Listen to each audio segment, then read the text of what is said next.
Hello, good morning and welcome to the morning news right here on New Day. My name is Beatrice Edu. Coming up in the next few minutes.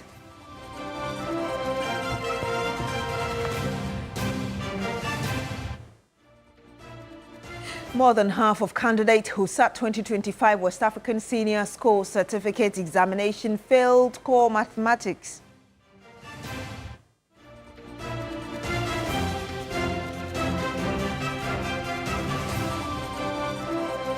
Also coming up, Ghana's export sector welcomes a reversal of 15% tariff on key Ghanaian products by the United States. And much later on the program, National Peace Council Chairman Reverend Fianu highlights long-standing inclusivity in faith-based schools.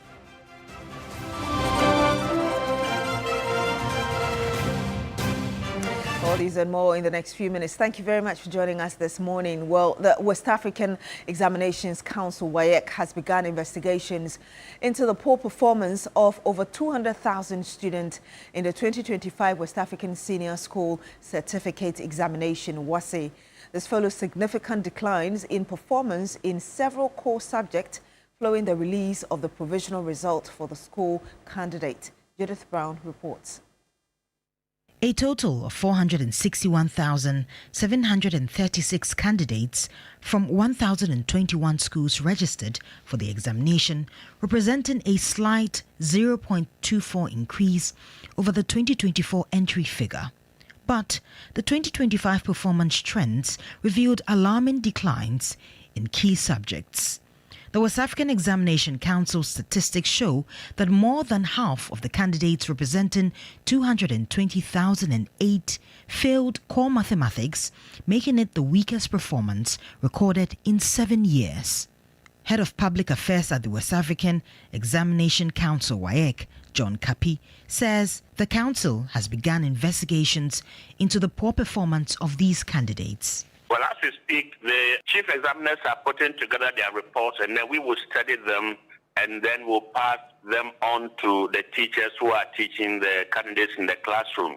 So for now, it will be difficult for us to explain specifically the reason for the poor performance. But when the chief examiner's report is ready, that would indicate to us where the children's weaknesses are and where there's a need for any form of reinforcement, if any. He further says although a number of students' results have been withheld, WAEC is working around the clock to finish investigations into the withheld results by end of 2025. We have a number of them withheld. And so if you look at it, you realize that the heading indicates that performance of candidates in the published results. So far, those we have published is what you've seen. There are still quite a number of them that we are still investigating. We want to make sure that we finish with all the cases before the end of December 2025. John Kapi also explained that the number of malpractices recorded were mainly as a result of mobile phone infractions and foreign materials. For those who had their entire results cancelled, it was as a result of mobile phone infractions. For the other candidates who may have subject results cancelled, it's as a result of collusion or bringing in foreign material into the examination hall. These are things that were detected when our monitors went around. So most of them, you'll find them copying from prepared notes, or some of them had come in there with their textbooks. So that's the reason we have had to cancel certain subject results of the candidates. Contrasting the poor performance in other schools, English language recorded the highest pass rate, with 69% of candidates scoring between A1 and C6. In a statement issued on 29th November 2025, WAEC announced that the results have been uploaded online and are accessible to candidates and schools through the Council's official portal. The Council has also cautioned candidates to be wary of fraudsters who promise to upgrade results for a fee, stressing that all WAEC results are fully secured and verifiable. Judith Brown, TV3 News. And we stay a bit longer on education because teacher unions are demanding clear assurances from the government that the proposed 50,000 housing units for teachers will be affordable and protected from political interference. Leaders of North and Nagrat say they will closely monitor the project, especially because it will be funded partly with teachers' pension contributions. Our Labour Affairs correspondent Daniel Poku brought us this report earlier. For more than 2 decades, successive governments have made promises to provide decent accommodation for teachers across the country. The previous MPP administration pledged to deliver 10,000 housing units for teachers. That project, however, never materialized. Ahead of the 2024 elections, the National Democratic Congress promised 50,000 housing units for teachers, and after winning the polls, the government says it is ready to push the plan through. Under the proposal, part of the funding will come from the Ghana Education Occupational Pension Scheme, with teachers expected to make additional minimum contributions to support construction. Education Minister Harun Edrisu says modalities for the project will begin next year. He also revealed that government has secured a partnership with an organization in Morocco to commence work. I'm currently reviewing a paper and a proposal from the District Assembly Common Fund. And District Assembly Common Fund, GET Fund, GSOP, the pension fund of the teachers, and the Teachers Union, we intend to embark on a provision of 50,000 housing units for teachers under the administrator of the District Assembly Common Fund was in Morocco a while ago, a few weeks ago, to engage with some of the partners. What we need is to identify what the funding mechanism will be for the delivery of it. The teacher unions say they will fully support the agenda, but only if it truly benefits teachers. General Secretary of the Ghana National Association of Teachers, Thomas Tanko Musa, said the President, John Dramani Mahama, must ensure that the houses are built. His Excellency, the President of the Republic of Ghana, John Dramani Mahama, should change this narrative. Let it not be said that the teacher worked for 60 years and he could not even retire into a 2-bedroom house. No. It should be no. A teacher should be able to retire into a 2-bedroom house. A teacher should be able to retire at least minimum 2-bedroom house. President of National Association of Graduate Teachers, NAGRAT, Nje Kabonu, also stressed that affordability must remain a top priority. Buildings should be affordable and ought to be within the reach of the average teacher. No, when the building is constructed and is beyond the reach of the average teacher, that is when the politician and the businessman comes. Well, we spent money. We cannot leave these buildings to be lying fallow. When you look at the SNEED project, it was project meant for Ghanaian workers. Go and see those who own the properties now. Both leaders are calling for a clear, comprehensive plan to guide the construction of the housing units. In a separate development, the chairman of the Peace Council, Most Reverend Emmanuel Kofi Fiano, says faith-based schools have long informally accommodated students from different religious backgrounds. Speaking on hot issues, he explained that this tradition of inclusivity has been part of the educational culture for many years. It is a project because over the years, this has been there. This practice of tolerating other religious groups in faith-based schools. Because it is clear that the various faith-based groups founded these schools for a purpose, an educational purpose, which is within the context of their own religious beliefs. But over the years, each group has tried to live out this one. But now we have formalized it that all groups do accept. So it means, for me, that if I am a Catholic and I go to a Methodist school, right, I know that when I go there, the Methodists have their own ethos, they have their own faith expression. I am agreeing that I would follow what is there, even though I know that they will also give me room to practice my Catholic faith. Isn't that wrong? No, it's not wrong. It is, within the Christian circles, it is ecumenism. I would say you are not forcing the person, because in choosing to go to that particular school, you know the tenets of the school. So you have made an option. You have made an option to go to a Muslim school as a Christian. And so you will be following the Muslim practice within the school frame, because if you don't do that, then there will be some people will be left out, and that can be cause for indiscipline. So in making your choice to go to a particular school, you also accept at that time to follow the regulations of that school. And this is what has been agreed upon and understanding in this memorandum of understanding by all the faith-based groups. And still on the National Peace Council, the Asantehene Otumfuo Setu to the second Boko-led mediation team will be meeting feeding parties at the Mensha Palace to try to conclude negotiations on finding a lasting solution to the age-long conflict. The chairman of the National Peace Council, Most Reverend Emmanuel Kofi-Fiano, says the commission has been involved in helping resolve the dispute. We have been negotiating with the parties separately. We have been dealing with them from the regional office, from the Regional Peace Council. They have been meeting them, trying to bring them to a common understanding. But we didn't succeed to bring the two parties together before the president entrusted the thing to Otumfuo. Because you have to go slowly with them.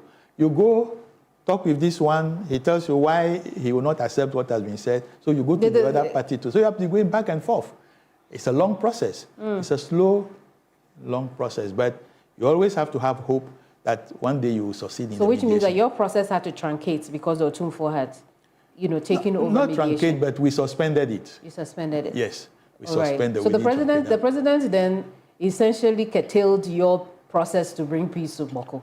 Well, I think he also saw the need to use another channel, and that need was the chieftaincy channel through Otumfuo.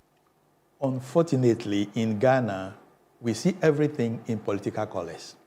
So whether it is true or not, you hear people talking about political coloring in all conflicts. Are the politicians making it difficult for you to resolve conflicts up north, most especially the Boko conflict? I wouldn't say directly. I wouldn't say they are directly making it difficult for us because we work with them. We work with the politicians as we go through our processes of mediation in all the cases that we have. And we need to collaborate with them. So I wouldn't say they are, because I haven't seen had any direct interference in what we are doing. In a separate security issue, a circuit court in Tema has sentenced 2 police officers to a combined 13 years imprisonment for unlawful possession of narcotics and conspiracy to traffic narcotic drugs. The court, presided over by Her Lordship Eliano Kakra Barnes Boche, found Assistant Superintendent of Police ASP Nasiru Amadou and Corporal Emmanuel Minta guilty after nearly 4 years of trial. The facts presented in court suggest that the prosecutor, ASP Ernest Kofi, said that the case began in 2023 when a police officer at the Afenya District Police Command lodged a complaint regarding the suspicious activities of the 2 police officers. At the time, Amadou, 48, was the second in command at the Sakomono District Police Headquarters, working closely with Minta. Investigations followed revealed that the involvement of the 2 officers in the possession and attempted trafficking of narcotics, leading to the arrest and subsequent prosecution. Both officers were convicted on the charges and handed custodial sentences, bringing an end to a case that has drawn public attention due to the involvement of senior police personnel.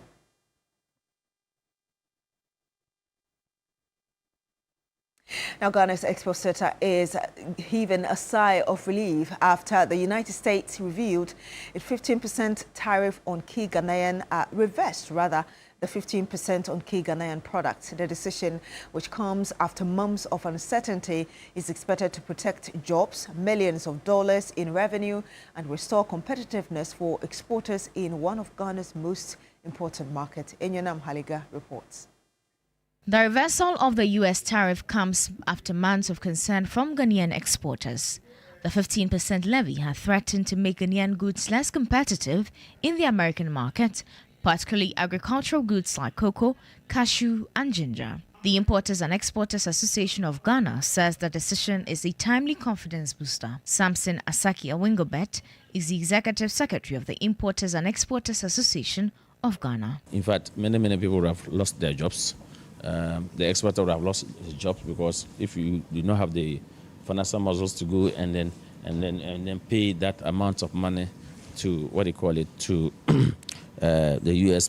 government, then of course your product cannot enter into their market, and then also those who were also farming or producing, or agrowers who were also producing and expecting these exporters will come and buy from them, and then process and export, will also lose. So it was going to be a very huge impact, negative impact on the Ghanaian economy as well, knowing that we have had stability. Beyond the immediate relief, economists suggest that Ghana could avoid major losses initially projected under the tariff regime. We've done the analysis again. That is, if some commodities such as cocoa beans are going to be exempt, and cocoa representing about 51% of our exports to the U.S. market. The further analysis we have done points to the fact that this will come down to about 1.2 billion over a period of 5 years. So to that extent, it's good. And we look forward to whatever the gains are supposed to be. Industry players are also urging government to take advantage of the momentum by investing more in processing, packaging and certification system to help Ghana diversify its export basket. But I want to emphasize that let's look at standards and international requirement and the market requirement that they needed there. Get all the certifications that they needed before we can then send your produce out there. I will be so sad if Ghanaians send the product and they return your product back to Ghana. And I will not be happy with that. And I think that is why we should to work, we should encourage each other. With the tariff now off, the focus shifts to how quickly Ghana can scale up production and reclaim market share in the United States. Enyonam Haliga, TV3 News, Accra. Now, the government of Ghana through GNPC and GNPC Exploco is consulting Springfield Exploration on a potential state-led WCTP2 takeover, says Dr. Sulemana, who is a technical advisor at the Energy Ministry. He explains that this aims to protect declining assets and boost national oil production. The government of Ghana, through the Ghana National Petroleum Corporation, GNPC, and its upstream subsidiary, GNPC Exploco, is currently engaged in constructive discussions with Springfield Exploration and Production Limited, SEB, on a potential state-led takeover of SEB's interest in the West Cape 3 Points Block 2, WCTP2.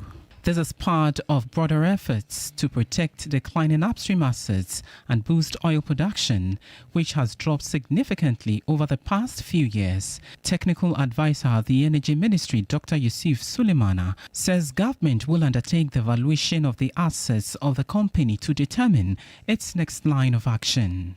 We already have a field that has been de-risked to some extent. When I say de-risk, they've moved the process to a stage where, if, let's say, the volume that they are talking about, if it's actually proven that that is what we have in place, it will change the fortunes. However, we are not just, government just moving to acquire the asset. It's not like that. We should give the current administration the benefits of the doubt. Yeah. This is the first time they promised to engage an independent expert with a proven record, track record, to be able to assess available data and even go further if it requires to do what was not even done during the unitization. I mean, they can do that, both technically and commercially. And if it's proven that it is nothing to write home about, I think government will just walk away from it. Dr. Yusuf Sulemana allayed fears, saying the government will conduct further technical analysis on the field before going ahead with any move. This boils down to the fact that we need an independent person with a proven track record. Even at the end of the day, if Petroleum Commission comes with the data, it might be doubtful with the other part, which is Springfield. And to put it on record, we are not going to use only Springfield data. Of course, that data was already contested. If it requires even drilling to acquire further data to prove beyond reasonable doubt technically that the field is what it is, then the government can move on. The technical advisor at the Energy Ministry, Dr. Yusuf Sulemana, spoke about what this will mean for Ghana if the field prove viable. It will be very huge. For instance, this field, they are saying that the last analysis they did, the oil in place could be over 1.5 billion. Of course, that we're going to test to make sure it is true. We are talking about gas over $1 trillion. In fact, one analysis showed that it's about 1.2 trillion. the latest analysis we have is about 0.7 trillion. Even if it is 0.1 trillion or whatever, this is huge. And I'm just saying that if we actually will have a technical sound, a proven track technical organization, which we are looking to get to ascertain this, and it is true, I can tell you that it's going to change the fortunes of Ghana. With Ghana's crude oil production declining over recent years, coupled with uncertainties within the global energy transition, government considers it urgent to advance the development of the WCTP2 resource base. And that's all for the morning news here on New Day on TV3. My name is Beatrice Edu. Thank you very much for joining us this morning. Do stay with us on New Day.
How are you? All of you, good morning to you. Good morning. I hope you had a great weekend. Had a fantastic weekend, and we're excited to step into a new month. I know. On a Monday. I know. Yeah. I got a couple of messages and calls like just this morning. Happy New Month. You know, it's become almost like the refrain or the thing now. Anytime we enter a new month, then you have significantly a lot of acquaintances and people who tend to know you to give you that welcoming message. It's as if something bad is going to happen, so be careful. Nothing bad is going to happen. Yeah, so I guess we should welcome. We should give new month shouts to our viewers. Happy New Month! Happy New Month! And we wish you all the best for the month as well. And it's the Christmas month, right? Welcome to the month of December. Welcome to a new day on TV3 Newday. This is the show that kickstarts every morning for you with energy, with vim, insights, and all of the good and positive vibes you can ask for on a morning show.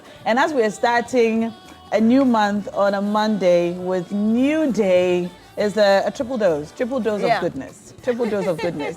And my people make calls to each other to have a hint of orange in their outfits, and they didn't call me. Yeah. They didn't call me. I think I'm moving closer to your color on TV. Well, on TV it looks like that. I mean, the shades of pink, kind of complementing what we Beatrice and... which one is it? Is it Eddie Joy as well? Yes, this is Eddie Joy. Do you have shares in the business? But we also have cash out, right? So ushering you into the new month, and we have cash out, going with the short code *439#. And this is what you do, as always, with you dialing *439#. You begin this by going according to the prompt. And that prompt, as rightly you've seen on television, or if you're just monitoring, just in case you're from the bedroom trying to get yourself ready to go and bath and get ready to get out of the house to work, you're going to have the options. It's going to give you all 2 is where TV3 is. So you choose 2, okay? After you've chosen 2, you're going to get another prompt. It's going to ask you how many tickets you want. A lot of you don't know this is where the trick is. You know, everything else you want to enjoy for this new month is in 2. So once you choose 2, that ticket you choose is the option. All right, so when you choose 40, 50, 60, 30, etc., then those choices are yours. It means that your number is going to be replicated, or is going to be on the dashboard 30 times or 40 times. Wow. So let's take it for somebody who does it for only 2. So it means your number is only appearing 2 times. So when electronically the thing mixes up and then the draw is made, I mean, those who tend to get lucky are those who choose more numbers. All right, so you choose 40, you choose 30, but if you choose it 2 times, fantastic. So the more beginning of the week, beginning of the month, you want to take advantage of this. Certainly. Certainly. Anyway, did you know that today was World AIDS Day? Oh, today is World AIDS Day. Today is World AIDS Day.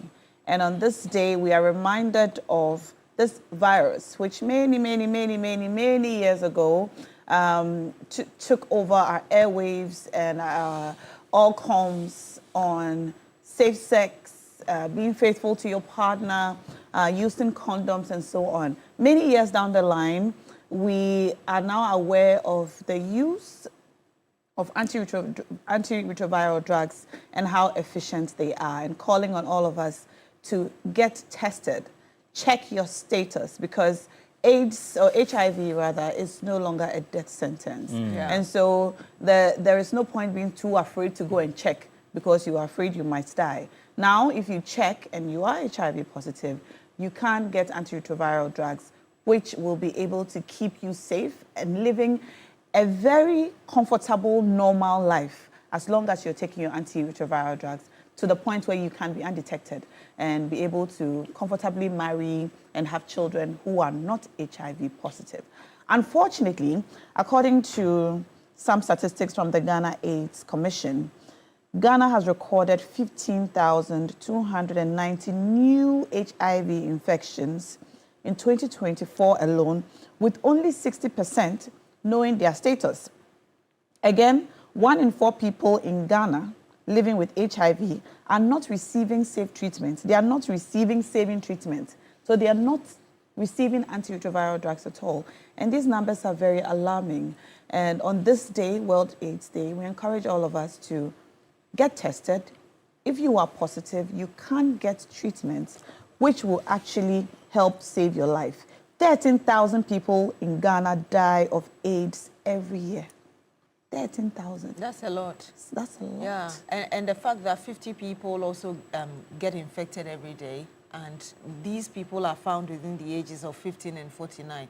You would normally say these are active working people who are perhaps, now getting their lives in shape, and they are getting HIV/AIDS. So, and the message of safe sex is not as loud as it used to be when we were younger. Yeah. There was a full campaign. There was a full campaign on the ABCs, abstinence, be faithful, condom use.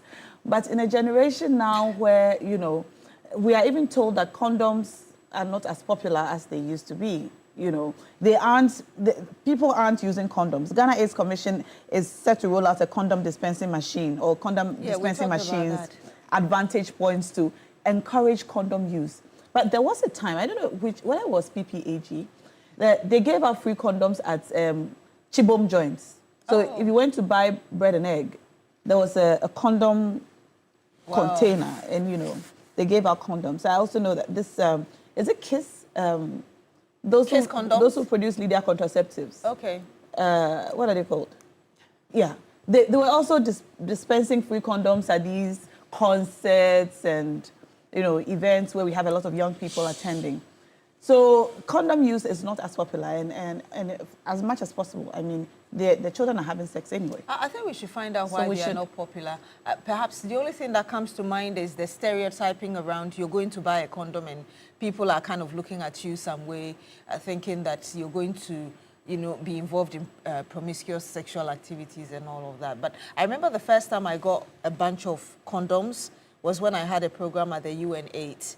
And after the program, they just gave all of us who attended condoms, both female and male condoms, so that you could share or whatever you wanted to do with it. But again, I appreciate that story of when we're growing up and the ABC story, abstinence. And recently, when we heard that the Ghana AIDS Commission was putting dispensers at various vantage points, I was having a conversation with somebody and said, those times they used to preach abstinence. And she said, don't even bother about that, because even if you preach it, people will not follow it. So the best thing is to encourage people to ensure that they are practicing safe sex and they are also using contraceptives or condoms as much as possible. So I guess the first step is to test. And I think we should find out this morning. And we'll be joined by the health minister, by the way. We'll be joined by the health minister to have a conversation on this. But first, when was the last time you got tested? Or have you even ever tested for HIV? When was the last time you got tested? That's what we'd like to find out this morning. As the world marks World AIDS Day, we ask you today, when was the last time you got tested? And for those of you who are sexually active, are you practicing safe sex? Are you using condoms? And now that we've heard that the condom use is not as popular, do you mind sharing why, in your opinion, you aren't using condoms?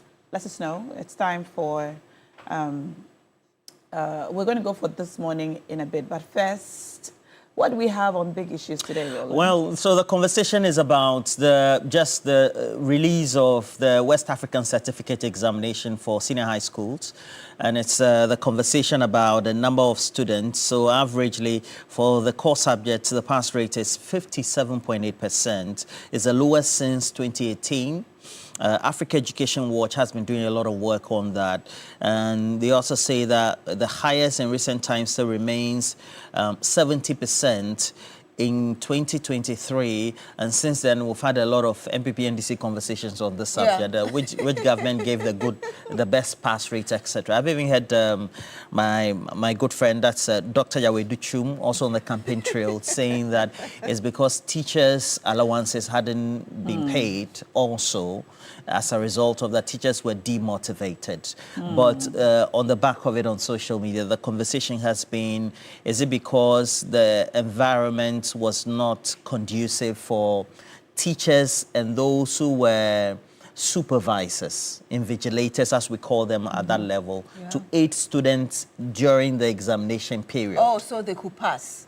Or to shore up their grades, so to speak, you know, and so that's the refrain there. So I asked Kofi Asare says we need to wait for the WAEC official report, but more practice had been always a problem over the years, the last couple of years, but it's also had a correlated effect somehow, apart from this year, since 2018, on how well the students were doing. So, for example, we have, is it 1 out of every 9 students or so, or every 1 out of every 4 or 5 students not passing social studies? And social studies basically is about history, what civic education. It's one of the passable courses. It's supposed to be the least length, but well passed. So 1 out of every 4 candidates got F9. Okay. In social studies. 1 out of every 4. 1 out of every 4 got F9. So we have a statistic like that. And it's the worst of all the core subjects. Then more than half of the candidates, that's 220,008, failed core mathematics, making it the worst performance in 7 years. And English language has the highest rate in 2025, with 7 out of 10 candidates scoring A1 and C6. You know, when I saw the numbers yesterday, my main concern was what Roland said, that we're going to play politics with it. That's you see NDC and MPP say, okay, in my time this is what happened, and in your time this is what is happening. And I'm hoping that we'll move beyond that and really deal with the root cause of this problem, because I was kind of shocked that I saw that.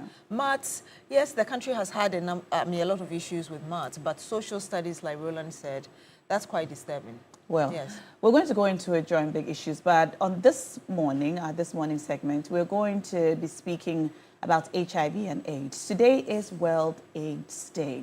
And while we talk about low testing, people who have been infected with the virus not receiving saving treatment, and the practice of safe sex in the country, we're joined this morning by the Health Minister to discuss this and more.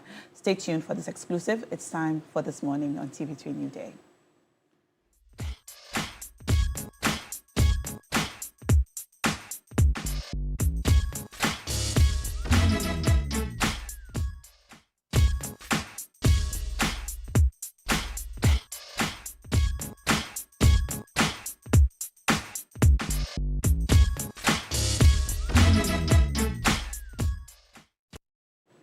And you're here on the This Morning segment on New Day on TV3. Yes, so we're asking you about HIV and AIDS. I think we do have our first caller on the line. Good morning to you, Collins.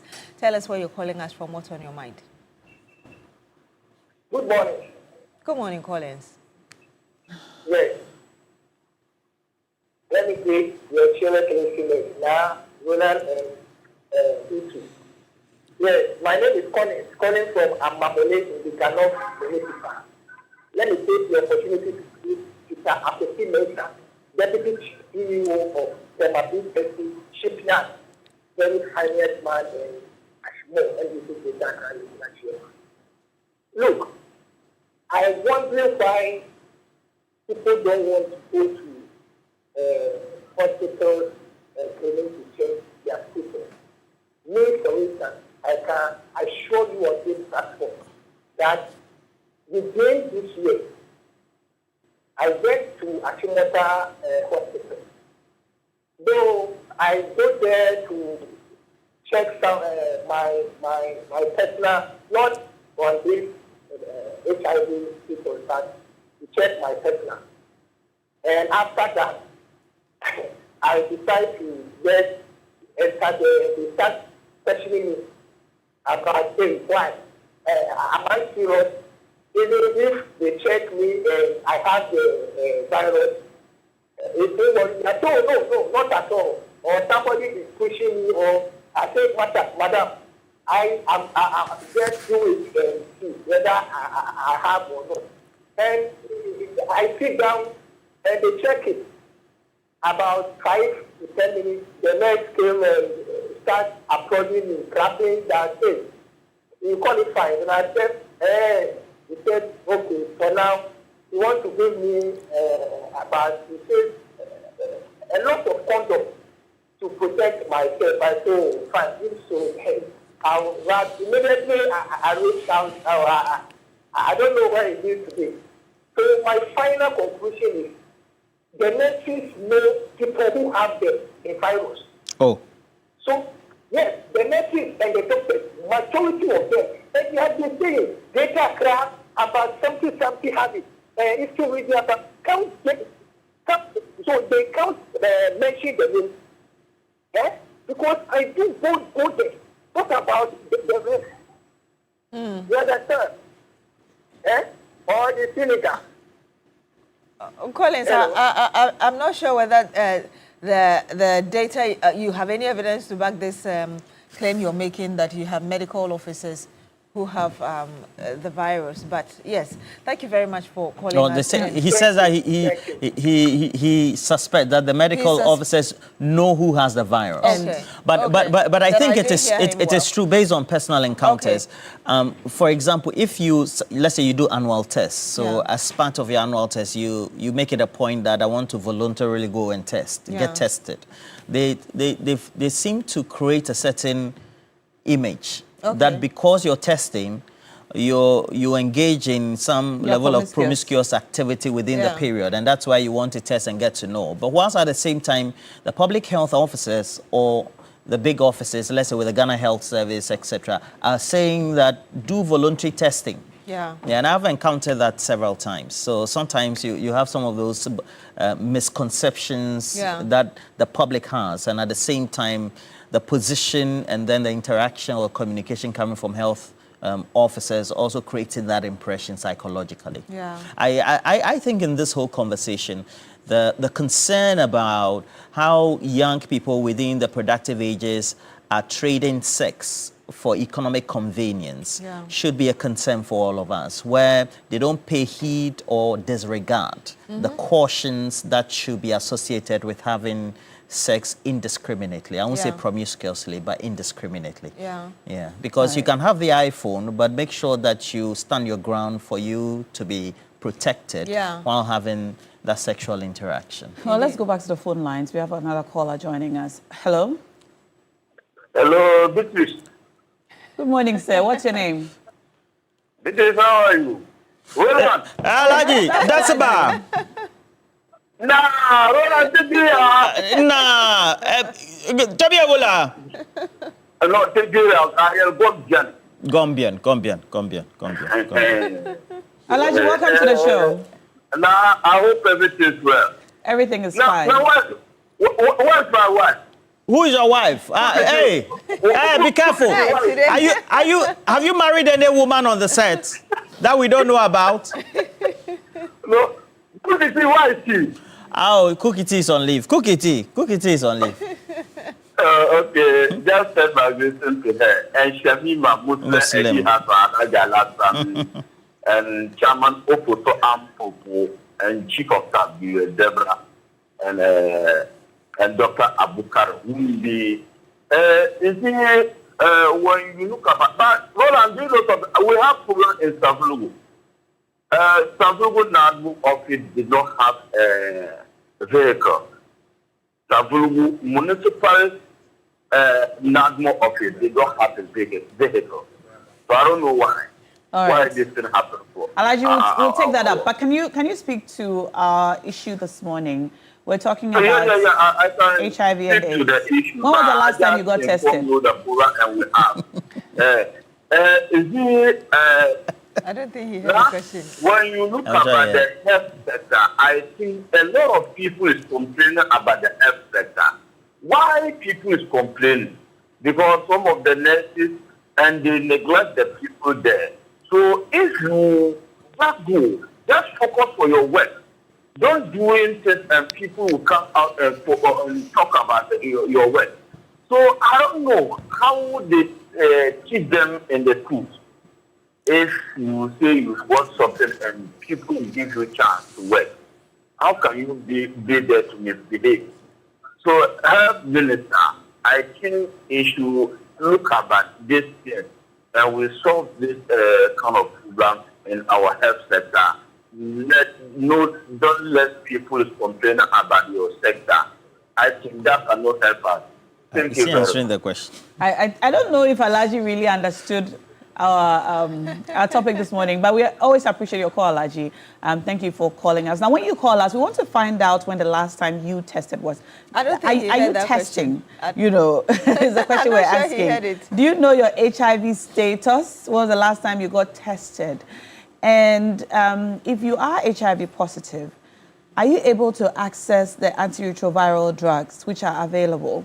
The reports from the Ghana AIDS Commission suggests that 1 out of 4 who have HIV, who are HIV positive, are not accessing life-saving treatment. Now, we know that if you take the medicine, it's actually possible for you to become undetected.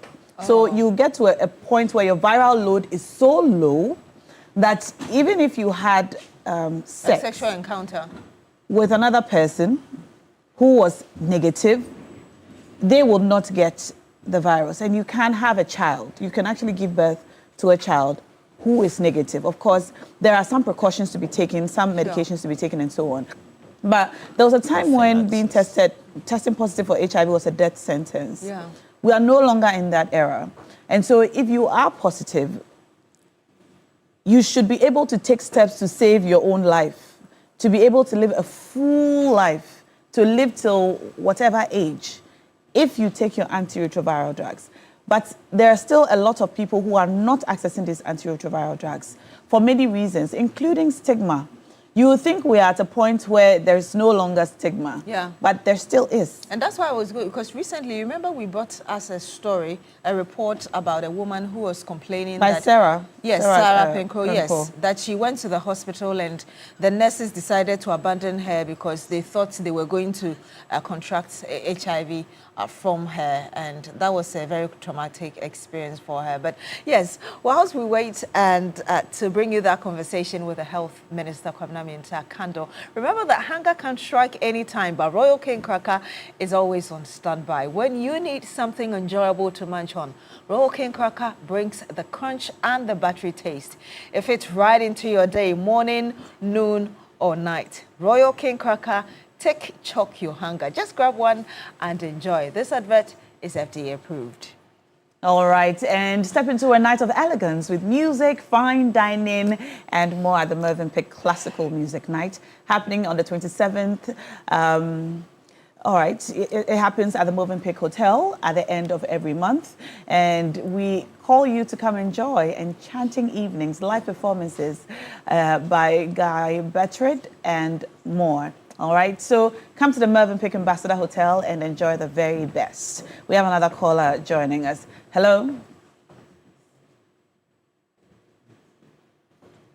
All right, looks like we lost you there. Are you there? Hello? Hello? Yes, sir. What's your name and where are you calling us from?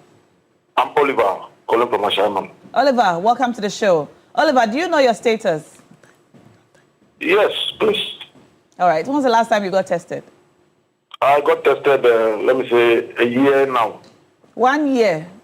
Yes, please. Okay. How often do you get tested? Let me say, at least once, almost every year. For about 3 years now.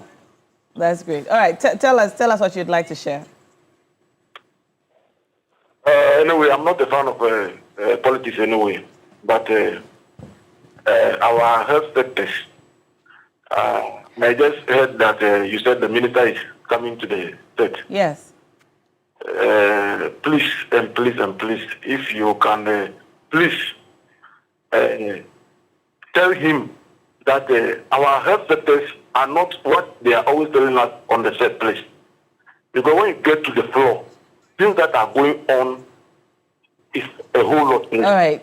The minister will join us in a moment, and you can join us again with your comments, okay? Thank you very much. So you just stand by with us, and we'll bring you that in a moment.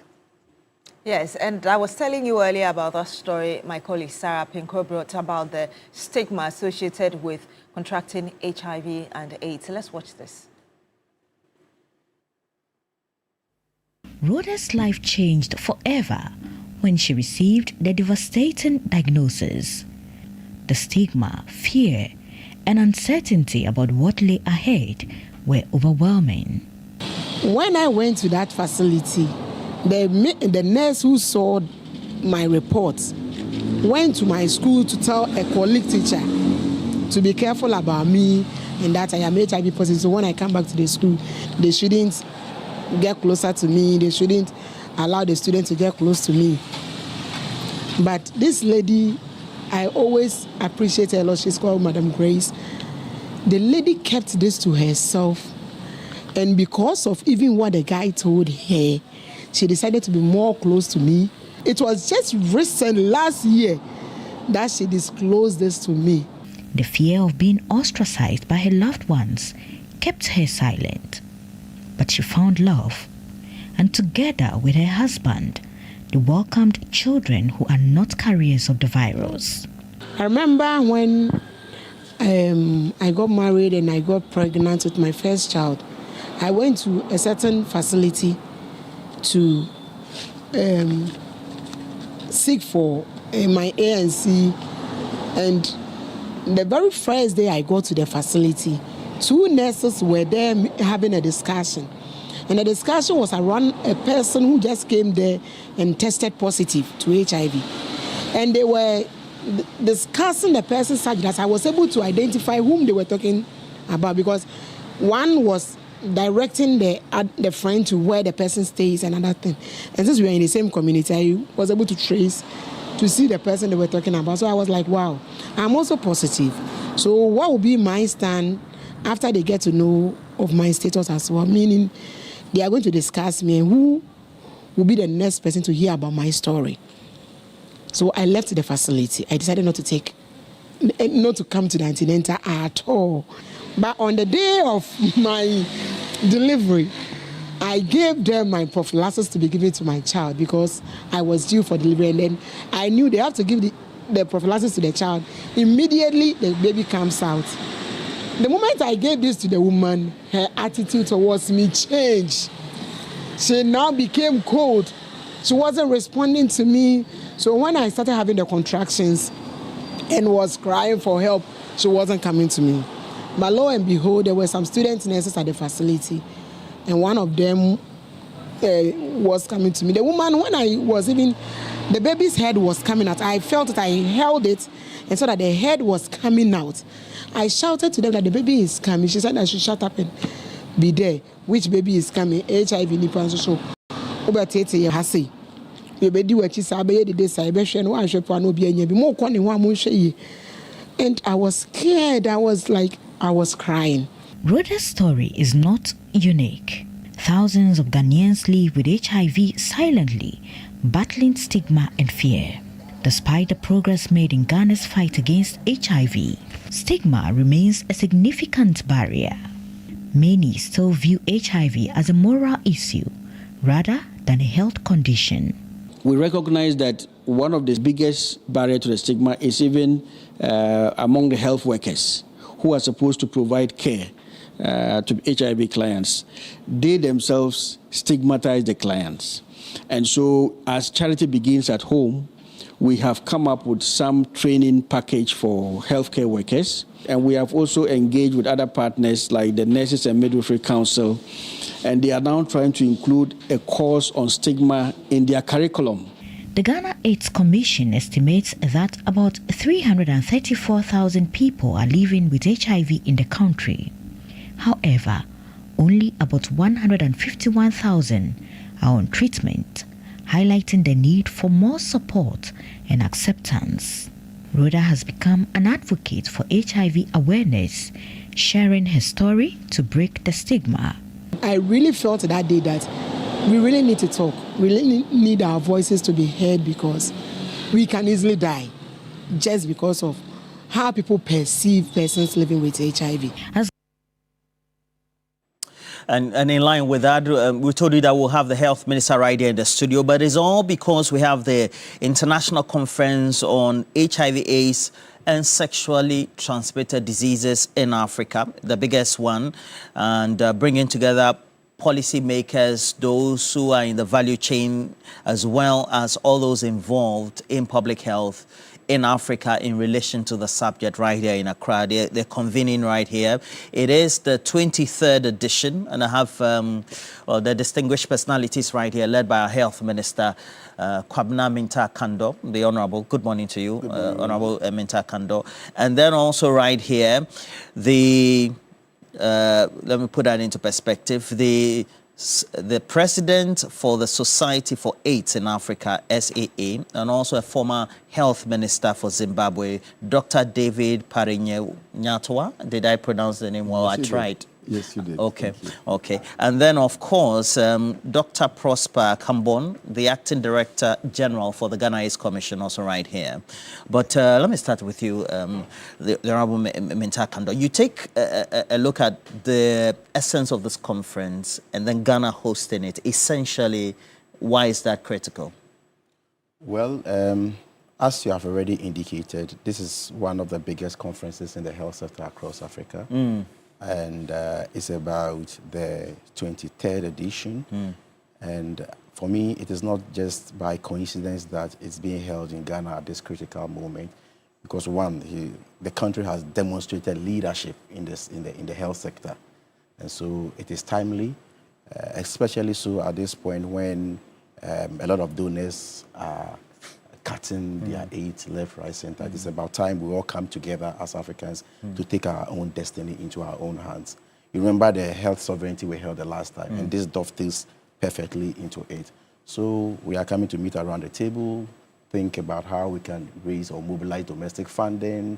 In Ghana, you recall that immediately there was reduction or the withdrawal of the USAID ID. There was a big gap in the funding of aid, and His Excellency the President gave a directive to go for the funds and fill the gap.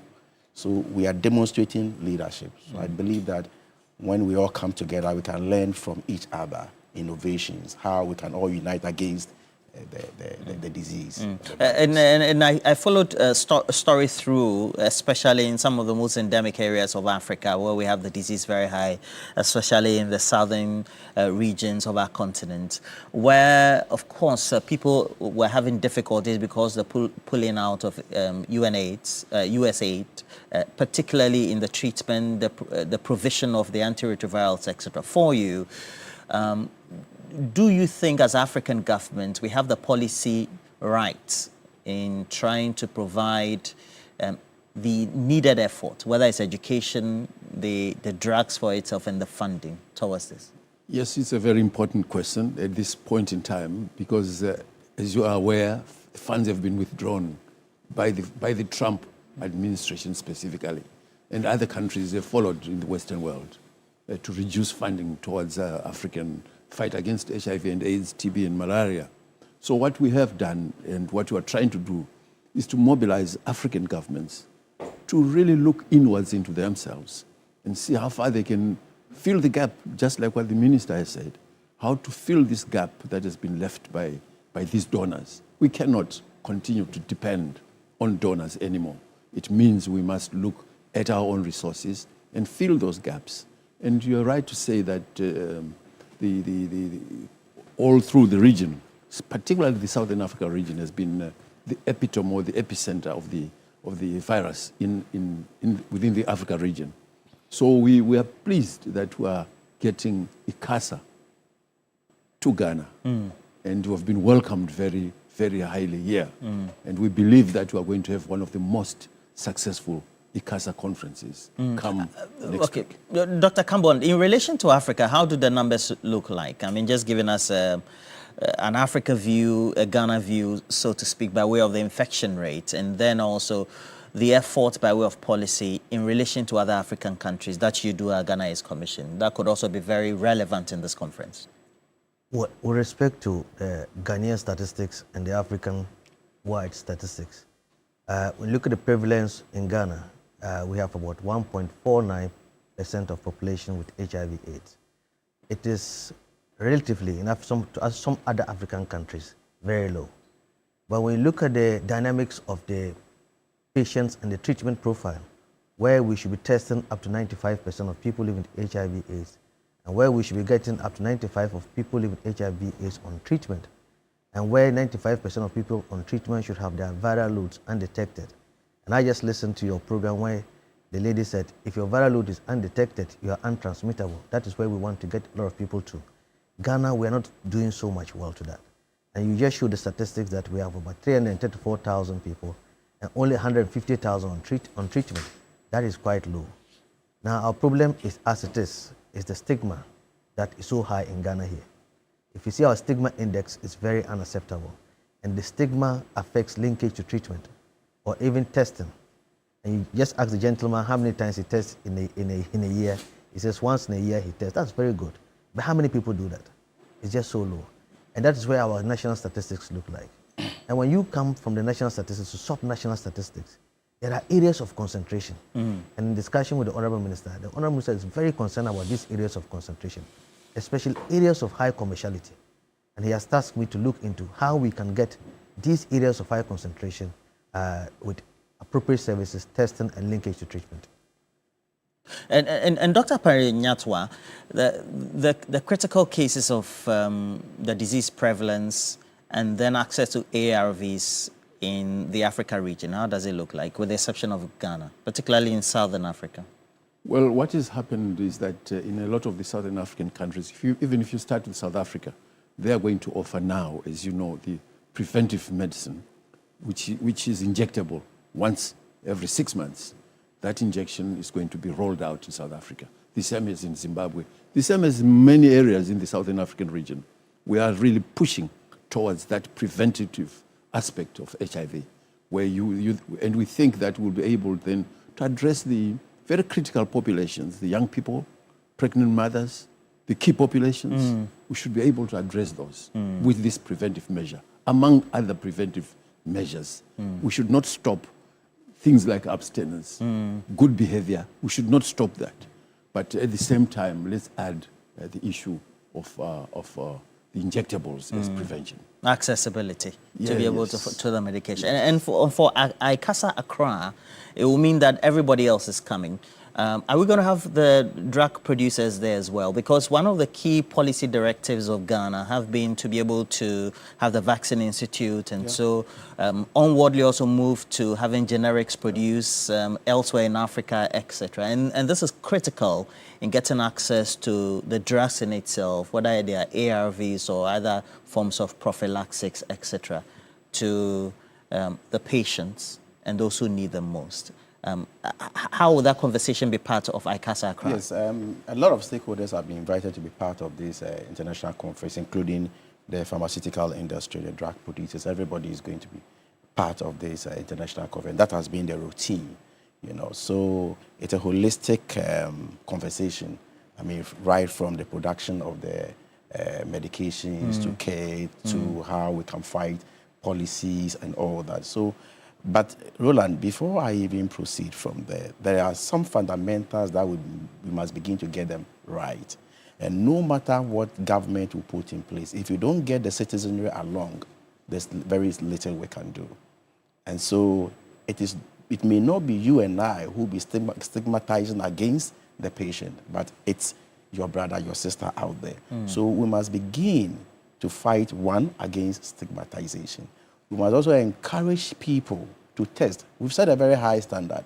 We started with 90, and now we are at 95, 90. Whilst we've even not gotten to the 90. So we are not talking about 95 people knowing their status, 95% of the people being on treatment, and then 95 viral suppression. But as I speak to you now, Ghana, as Dr. Kombo will tell you, we are about 68, 69, 90. Where we are doing so well is those on the medication having the suppression. And that is very critical. That is very, very important. If we don't concentrate on that, no matter the policies we put in place and all that, government will continue to do its bit. We are committed. There are some routine commitment, for example, the pictures of the kits, the testing kit, the pictures of antiretroviral medication, pictures of the preventive aspect, condoms. We do this almost every year, especially at this time that the cuts are being reduced. We are still pumping more resources. But if we pump the resources and you don't know your status, especially when you even know your status, you decide to go off the medication, and so Although if you compare Ghana to some of the countries in the sub-region, we are not doing badly at all. But if you, we must set our own standard. It is the expectation that we don't even have any HIV positive patient in this country. But that is not possible. And so we must all come together. We must begin to talk about them. We must begin to highlight the sensitization bit. You, the media people, also play a very vital role when it comes to the fight against HIV. So let's all be part of them, because everybody is at risk. Everybody is at risk. At the center of this, he talks about media, etc., is funding for the education and the stakeholder engagement. It's very important. How does it look like, Dr. in Africa? Well, what is important there, like you say, when you say education, it's really advocacy, isn't it? Yeah, advocacy. Yeah, advocacy. This is what governments should spearhead, to be able to use their national AIDS councils like them to propagate issues on stigma, which is very, very critical. Issues of key populations, again, another very critical area. And again, we, like at ICASA, we emphasize 3 areas. First is science. It must be science-based. Our approaches must be science-based. That's why we'll have a lot of researchers, a lot of professors coming in, so that we solidify the science around HIV. The second issue is we must look at the communities. And like the minister rightly says, if you don't mobilize communities and they are not part of the fight, then you lose out. And the third issue is leadership. And leadership doesn't just mean the political leadership, it means religious leadership, traditional leadership. Any leader at all, a teacher, that leadership is what we're also mobilizing, so that they're able to be part and parcel of the whole response to HIV and AIDS. All right. I know the minister is here, but how well are you funded? The Ghana AIDS Commission is, well, the funds have. I like the way you stamp your How well are you funded? Well, it's based on the national allocation and not so much funded. But the funding has many perspectives. The government's commitment funding and then the donor part funding. And that's why the minister said, look, we need to take our health sovereignty to ourselves. And if you look at the donor sponsored funding, this comes with programmatic activities, and you are captured within a basket of activity, which you can't come out. The government's funding has a bit of leverage to look at national issues. And for the government issues, we're looking at the prevention aspect. And as the Honorable Minister said, if we then get the prevention aspect and the community involved in that prevention, media, faith-based organizations, and other religious leaders, we can get the prevention message to go through. But when you come to the programmatic funding, the focus is on effective treatment of the patients, effective ARVs, and that's what the Honorable said. Each year, we procure enough HIV medications. Yep. And because they are effective, 90% of our patients get undetectable levels.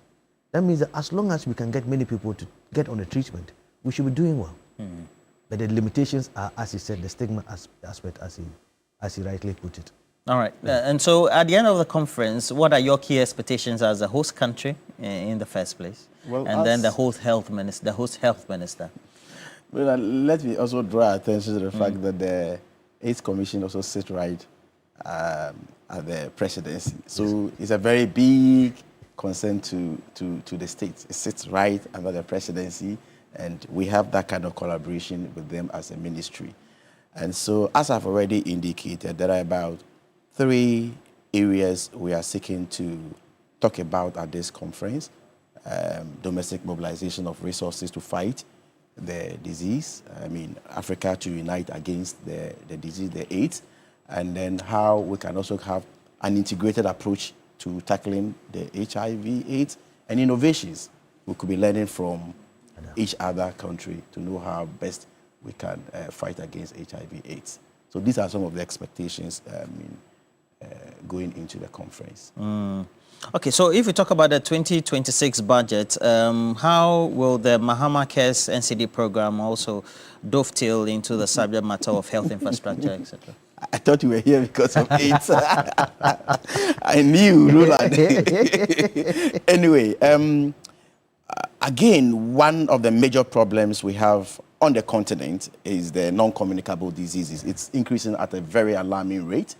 In Ghana, I think 4 out of every 10 death we have in the country is due to non-communicable disease. That's how serious it is. And therefore, His Excellency the President promised the good people of this country that we must have a solution, think outside the box and have a solution to it. Hence the establishment of what you call the Ghana Medical Trust Fund, Mahama Cares. So this fund is dedicated towards the financing of treatment of non-communicable diseases.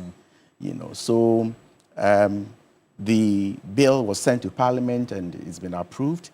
The board has been inaugurated. The fund is in full operation. I mean, at the moment, some 17 applicants are being processed. They are targeting about 50 rollout in every region and all that. So what I want to say is that the fund is actually in operation. So about 2.5 billion Ghana cedis have been allocated for the purposes of the Mahama Cares in the year 2026. But that is not the only fund that will be available to them. We'll be looking at other sources as well. So Mahama Cares has come to stay, and we are focusing on the non-communicable. And in the budget, you only have 200 million for health infrastructure. That's not correct. Okay. That's not correct. Right. We have, if you go to CAPEX, we have about 1 billion Ghana cedis. In fact, if you go to, you know, we have 6 regions without regional hospitals. And today, Roland, I'll be accounting to the whole country at the presidency,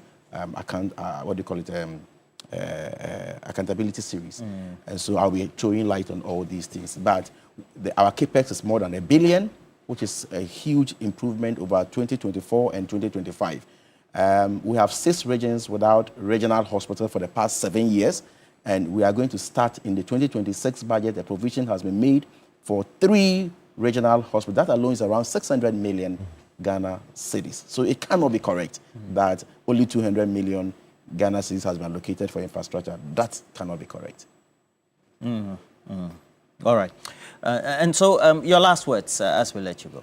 Well, we were very excited. ICASA 2025 in Ghana, Accra, starting from the 3rd to the 8th of December. And we were expecting upward of 5,000 people to come to attend, especially communities, scientists, researchers. We believe that this particular ICASA will bring West Africa, because Ghana is quite central. So far, we've had these ICASAs in Durban, in Zimbabwe, in Rwanda, but West Africa, I think this is good for West Africa. Ghana should be focused and be able to attract all these people to come here. So we're very happy, we're really delighted that we're here in Ghana. Okay. When are they ending? It's starting from the 3rd to on the 8th of December. And so I'll use this opportunity to welcome all the delegates who have already arrived, especially my president and all others who are also on their way. Ghana is a lovely country, and they should take the opportunity to familiarize themselves with the people in the country, and they will never regret coming to Ghana. Yeah, I wish that the next one, they will say they are coming back to Ghana. All right, thank you very much, and thank you all for coming through. Also having the Health Minister, Dr. Parinyawa as well, and then also Dr. Kambon for the Ghana East Commission. We wish you a good conferencing period, if that's more appropriate to say. And Roland, this is the 2nd international conference we are holding in the health sector within the year, and we'll be ending the year with another what we call World Health Expo, what we'll be bringing across the world. We'll be bringing manufacturers, the pharmaceutical industry, policymakers, health ministers, who will also be coming to Ghana as well. So we'll be ending the year with another very big international conference called World Health Expo, immediately after ICASA. Okay. Wait, what time is your accountability series? It's around 2 p.m. 2 p.m. Yeah. All right. We'll stay tuned, and then we'll be watching out.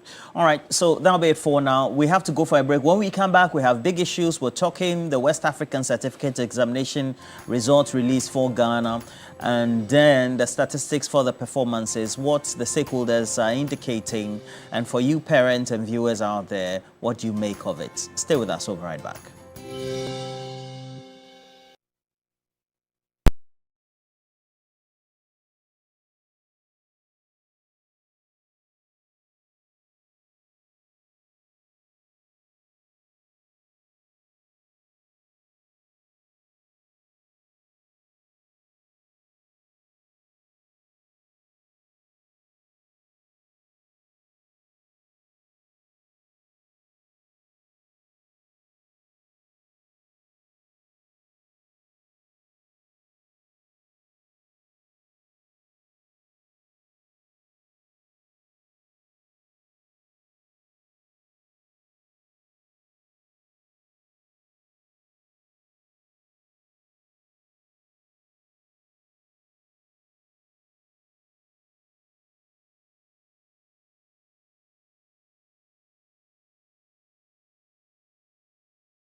Well, thank you for joining us once again. We hope that ICASA conversation with the health minister as well as the president for SAA, that is the International Conference on HIV/AIDS as well as sexually transmitted diseases, going to take place right here in Ghana from the 3rd to the 8th of December 2025 will help us resolve some of the difficulties that, well, individuals affected with HIV as well as AIDS go through. And let me say good morning to all of you who have joined us.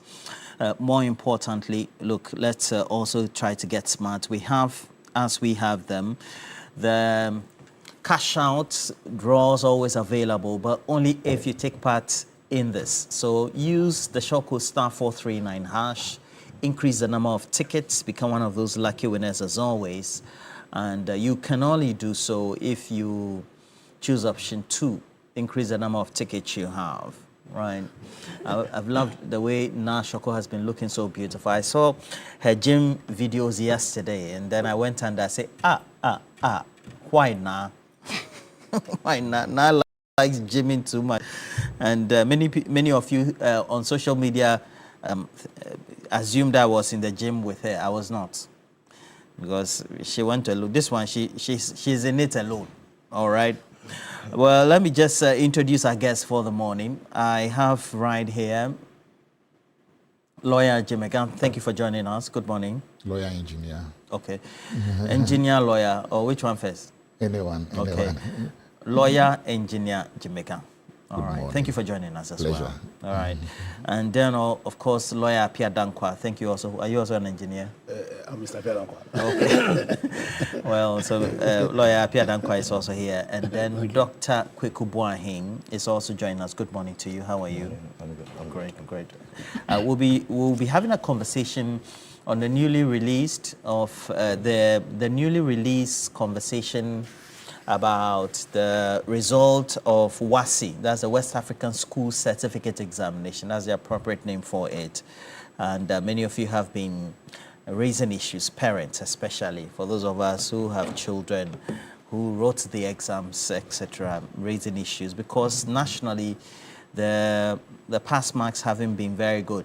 Averagely, we're told that we've gone to pre-2018 levels, and so it's the worst, the worst over the last 7 years. All right. 6 years, so to speak. So I see a couple of you. Prince Daniel York is watching us from the UK. Manini Mani, I see Sagacity, V Mama Kokonsa, Agongo Roger, a number of you as well. And then Zilis Dwayne. Zilis Dwayne is a Liverpool fan, so he had a good time over the weekend.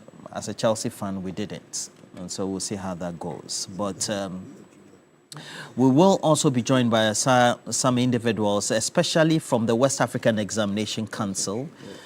John Kapi is the head of public affairs, West Africa Examination Council. But the results really have been telling, and we will want all of you to join in the conversation. It's very important for us. According to the statistics we're having, the average 2025 WASI core subject rates was 57.8%, the lowest since 2018. The highest in recent times still remains 70% back in 2023. And I made a point here that Dr. Yawose Duchum said is because government reduced allowances for, or delayed in the payment of some allowances for teachers, etc. So demotivated them to put in their effort. It's one of the ascribed reasons. And Dr. Yawose Duchum, good morning to you wherever you find yourself. That man is a good man. He's one of, is it 4? Contesting for the presidential primaries alongside Kenny Japan. Five. All right. And then also we have so Kofi Asari put something. Kofi Asari is executive director for Africa Education Watch. He will also be joining us when he has the time, asking the question whether WASI has a direct correlation as a result to more practice, and he tried to put some things out there. So we will interrogate these issues widely. Okay, do we have John Kapi joining us? Not yet. Okay, so when we have John Kapi joining us, that's PRO for the West Africa Examination Council. Out of 461,000 WASI candidates, only 382,000 had results released for integrated science. Well, it's not only. So that if you do the ratio, but rather we have about 120,000 of them, 80,000 of them not having their integrated science results released. All right.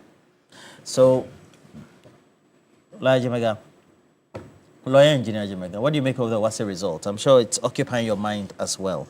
Yes. Do you have any child who wrote the WASI? No, I don't or have relatives? Any. Okay. Yeah, I have relatives, I have friends who have Cool. written. All right. Good morning to your viewers, wherever they are. Morning. And good morning, of course, to my good people in Hohwe. Your constituency is Hohwe? Yes, my constituency is What's your Hohwe. constituency? Yeah. Amasaman. Okay. Yes, and some two ladies celebrating birthday today. Permit me to wish Yabema happy birthday. And Yabema? Yes. Oh, okay. You know her? No, I know a lot of Yabemes. Mami Bema, Yabema. I know I have at least Irene two. Odai also happy birthday. But this, whilst we are talking about the education sector, let's also be talking about some of the good things that are coming out in other areas. And I would like to talk about the improvements that are to be made in the rubber industry before I come to the Based education. on what was mentioned in the budget? In the budget. Okay. That, are you an investor in the rubber industry? No, not or is yet. just a general observation? No, the government is making an effort, so not just a general observation. So the purpose is that the domestic exports will be halted so that production will feed domestic industries. We eat what we grow. That will help the rubber industry so that there will be more jobs and there will be less job losses. Prior to coming here, someone sent me a message that if you ever find yourself on TV this week, appeal to the teachers to help everybody without focusing too much on extra classes where not everybody will have the opportunity to attend, so that some people can equally be part of them.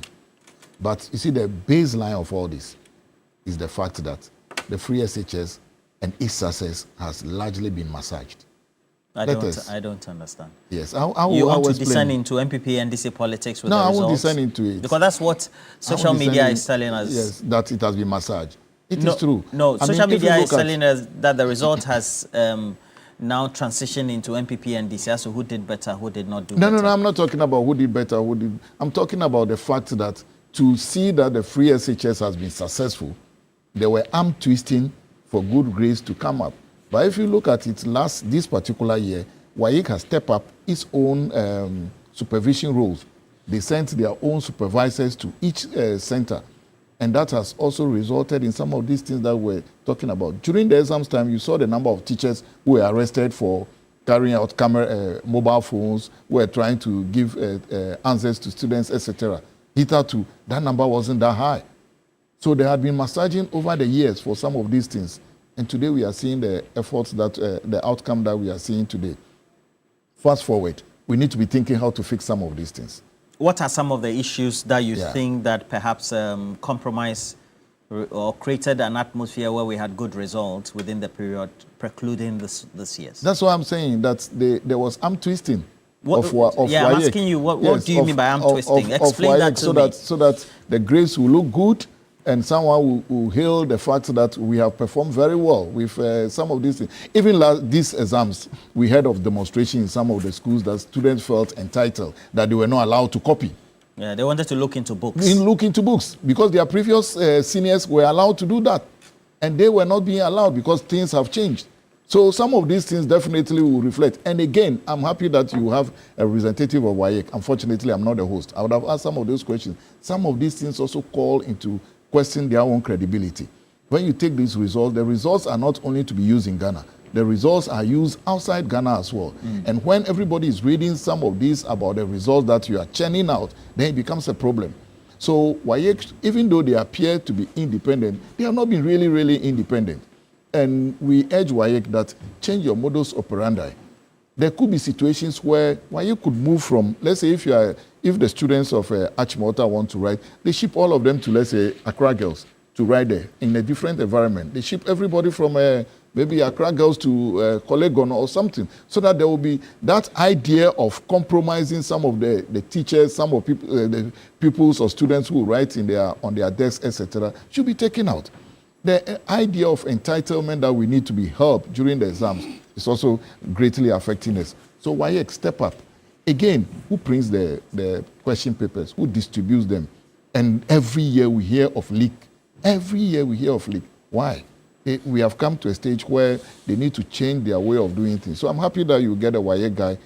Perhaps you will allow us also to question him on one or No, you have your things. time, so talk as we'll much have, as you want. Yes, we have our time. Because I asked a question. You Yes. said that massaging, etc., and you've not adduced reasons for you to be positing that the results were being massaged. Is it because of the environment? I've given some. Okay, you said open book. Yes, okay. and students who feel entitled that they need to copy.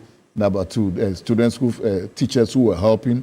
Then, of course, during the marking of the papers, etc., I believe, and as I said, some of these things laid credence to some of the things that are happening, that they were compromised to give certain marks so that it will look good. Look at the period you were talking about that there have been improvement. Look at the period, and post that, things are falling. Does it mean that within these 8 months that someone else is in charge, all of a sudden things are falling while the students have already prepared? So I want to appeal to WAEC that your credibility is also very important.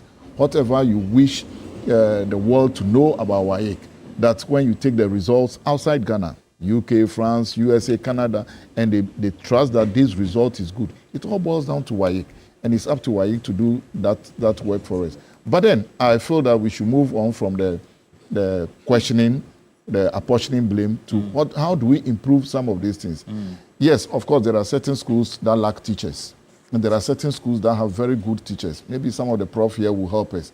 We could have a situation where we select students from some of these needy schools to attend classes with some of these well-endowed lecturers and record it, so that will be sent back to every school. That when you have, let's say, a chemistry class and you don't have a chemistry lecture, there's something on the board, you sit down, you go through the lecture. Some students in the class who had attended had asked questions. Perhaps some of those questions were the same questions you'll be asking, and that will help you. Now we are told they have tablets. Those could equally be uploaded on their tablets, and with a bit of discipline, you sit down and you read some of them and watch the lectures as they are being unfolded.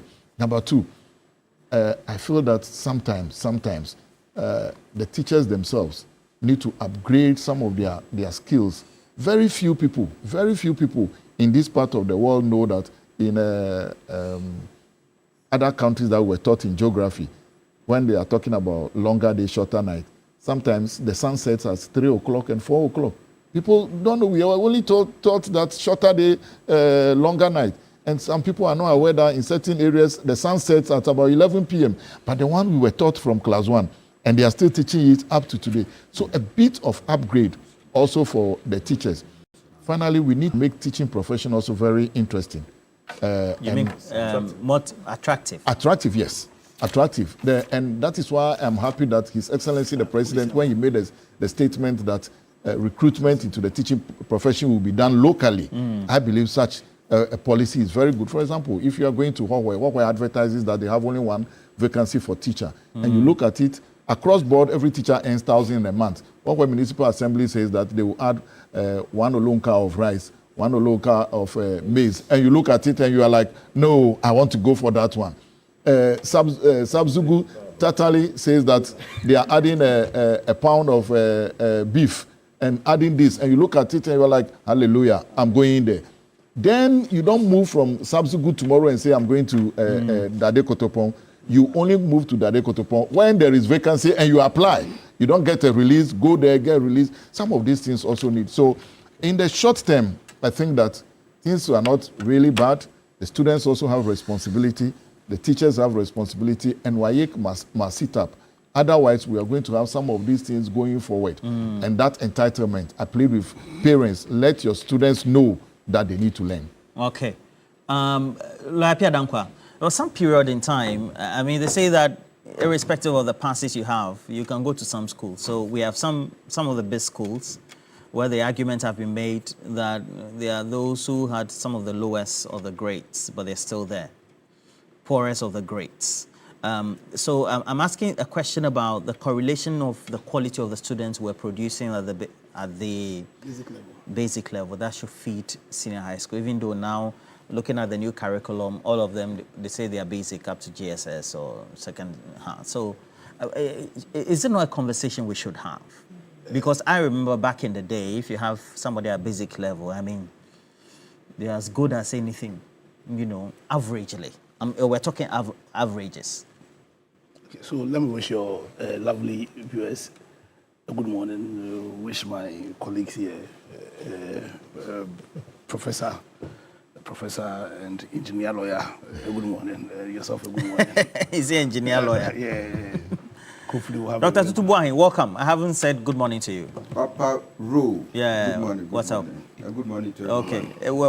We're in your field today, education and the results. Yes.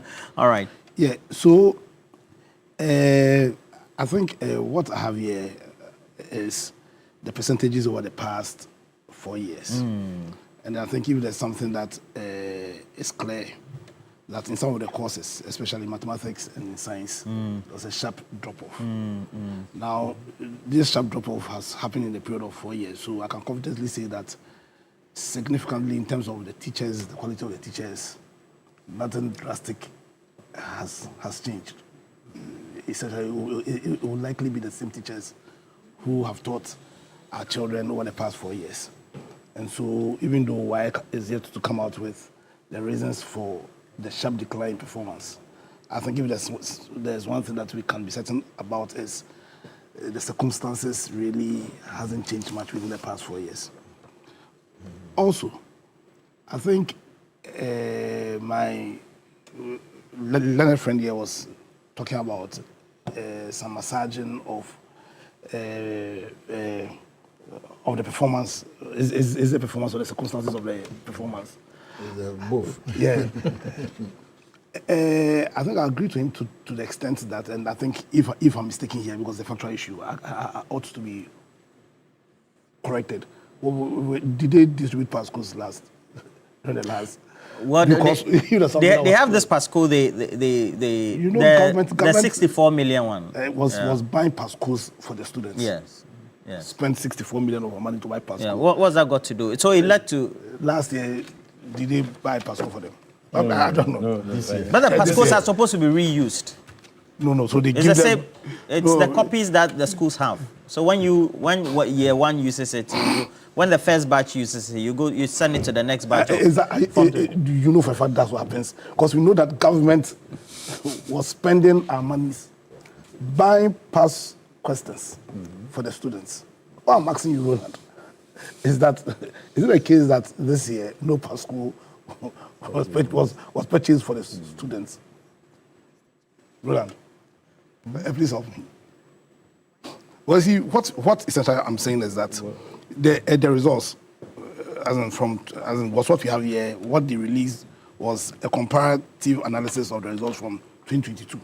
So you realize that for mathematics in 2022, the pass rate was 61.39. Then it increased to 62.23. Then went up to 66.86 and dropped massively to 48.73. Roland. Now, a massive drop-off. You take integrated science, 62.45, 66.82, then drop to 58.77, and then 57.74. What's even more alarming was the social studies. Social studies dropped from 71.51, 76.76, 71.53 to 55.82.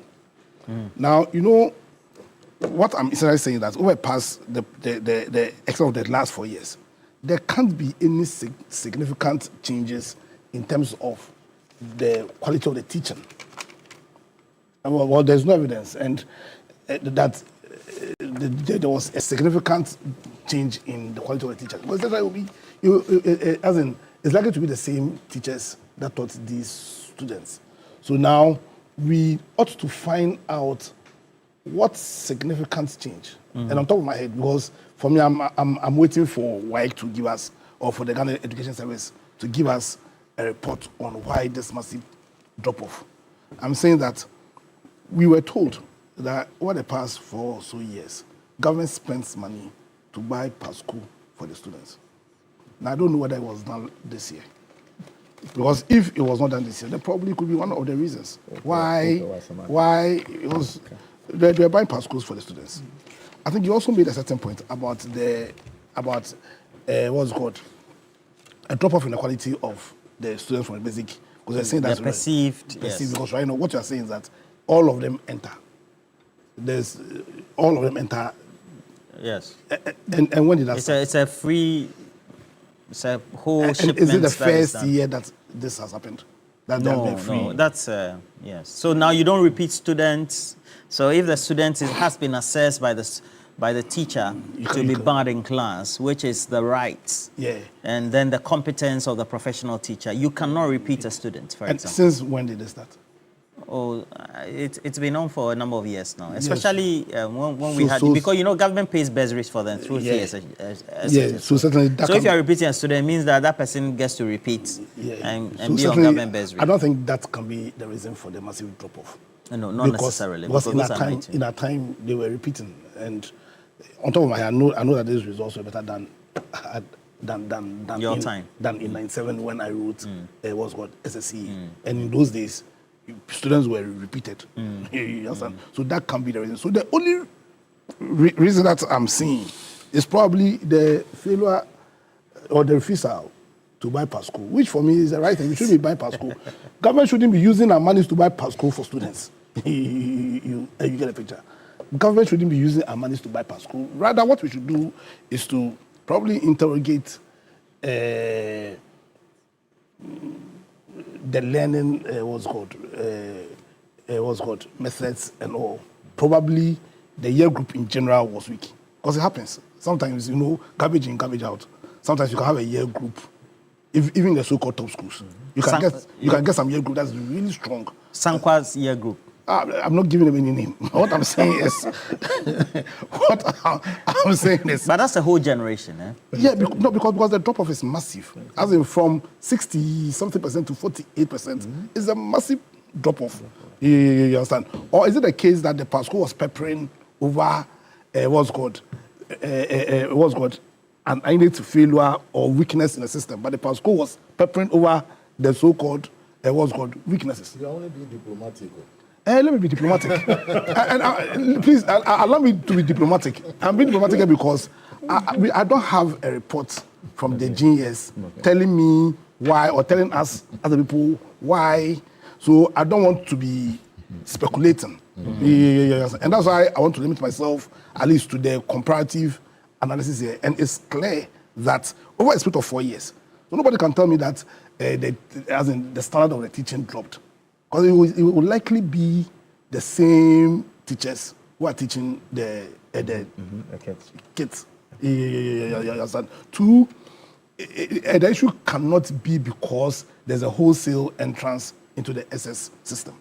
You understand? Because it didn't start. If this was the first time, or this batch was the first batch of students who were allowed into the senior secondary schools wholesale, then that could have been a reason. I'm saying that in my year, I know it's a very long time ago, but in those days, they were repeating people, weak students, and yet I can on top of my head tell you that the 48 or so % they had in maths was better than our time. You understand? Now, all I'm saying is it the case that the radical spike in performance also was as a result of probably the PASCO and what my little friend here was alluding to? You get a picture. There are things that we need to interrogate. But for me, I think the bigger question is, over the years, we have an educational system that has radically failed to produce human capital that can transform our country. You understand? We have an education system that is geared towards helping us to pass exams. And regurgitate. Yeah. True and poor. Yeah, that's the education system. Because you see, when you consider that the founder of Facebook dropped out from uni. So not any uni. Which uni? Harvard. But to qualify to Harvard is not easy. No, but you see, a lot of it must be sharp. How many Harvard has been producing students since centuries? How many Harvard students have done what is done? The point is, their high school system, you understand, was so good that, as in, he did not need to graduate from the university to create, as in, to tap into his sense of imagination to create Facebook. And it's not just him. Bill Gates was another dropout. Okay. You understand? The point is, in other jurisdictions, you have people who, after leaving high school, their brains have been liberated to the extent, their sense of imagination has been liberated to the extent that they've managed to create systems or create things that have not just transformed their countries, but have transformed the world, have transformed history. Understand? And it tells you these are evidence of the strength of their high school, their secondary school systems. We create Babankwa. In fact, you know, I did science in secondary school. And you were a science student? I'm a science student. I did science on the way to the university. He's not the only person who is a science person. I'm also a science person. Yeah. I'm also a science person. So I told you I'm a professional forester. I hold a BSc in Renewable Natural Resource Management, down to chemistry, biology. I did my national service, I recall, at Obuasi. You know that Rutherford's machine? When you do science first, the Rutherford's machine, you see, we can draw it and label label everything. So when I went there, then there was this technical guy. He went to poly, he didn't go to university like I did. He said, oh, can I identify anything here that I have seen before?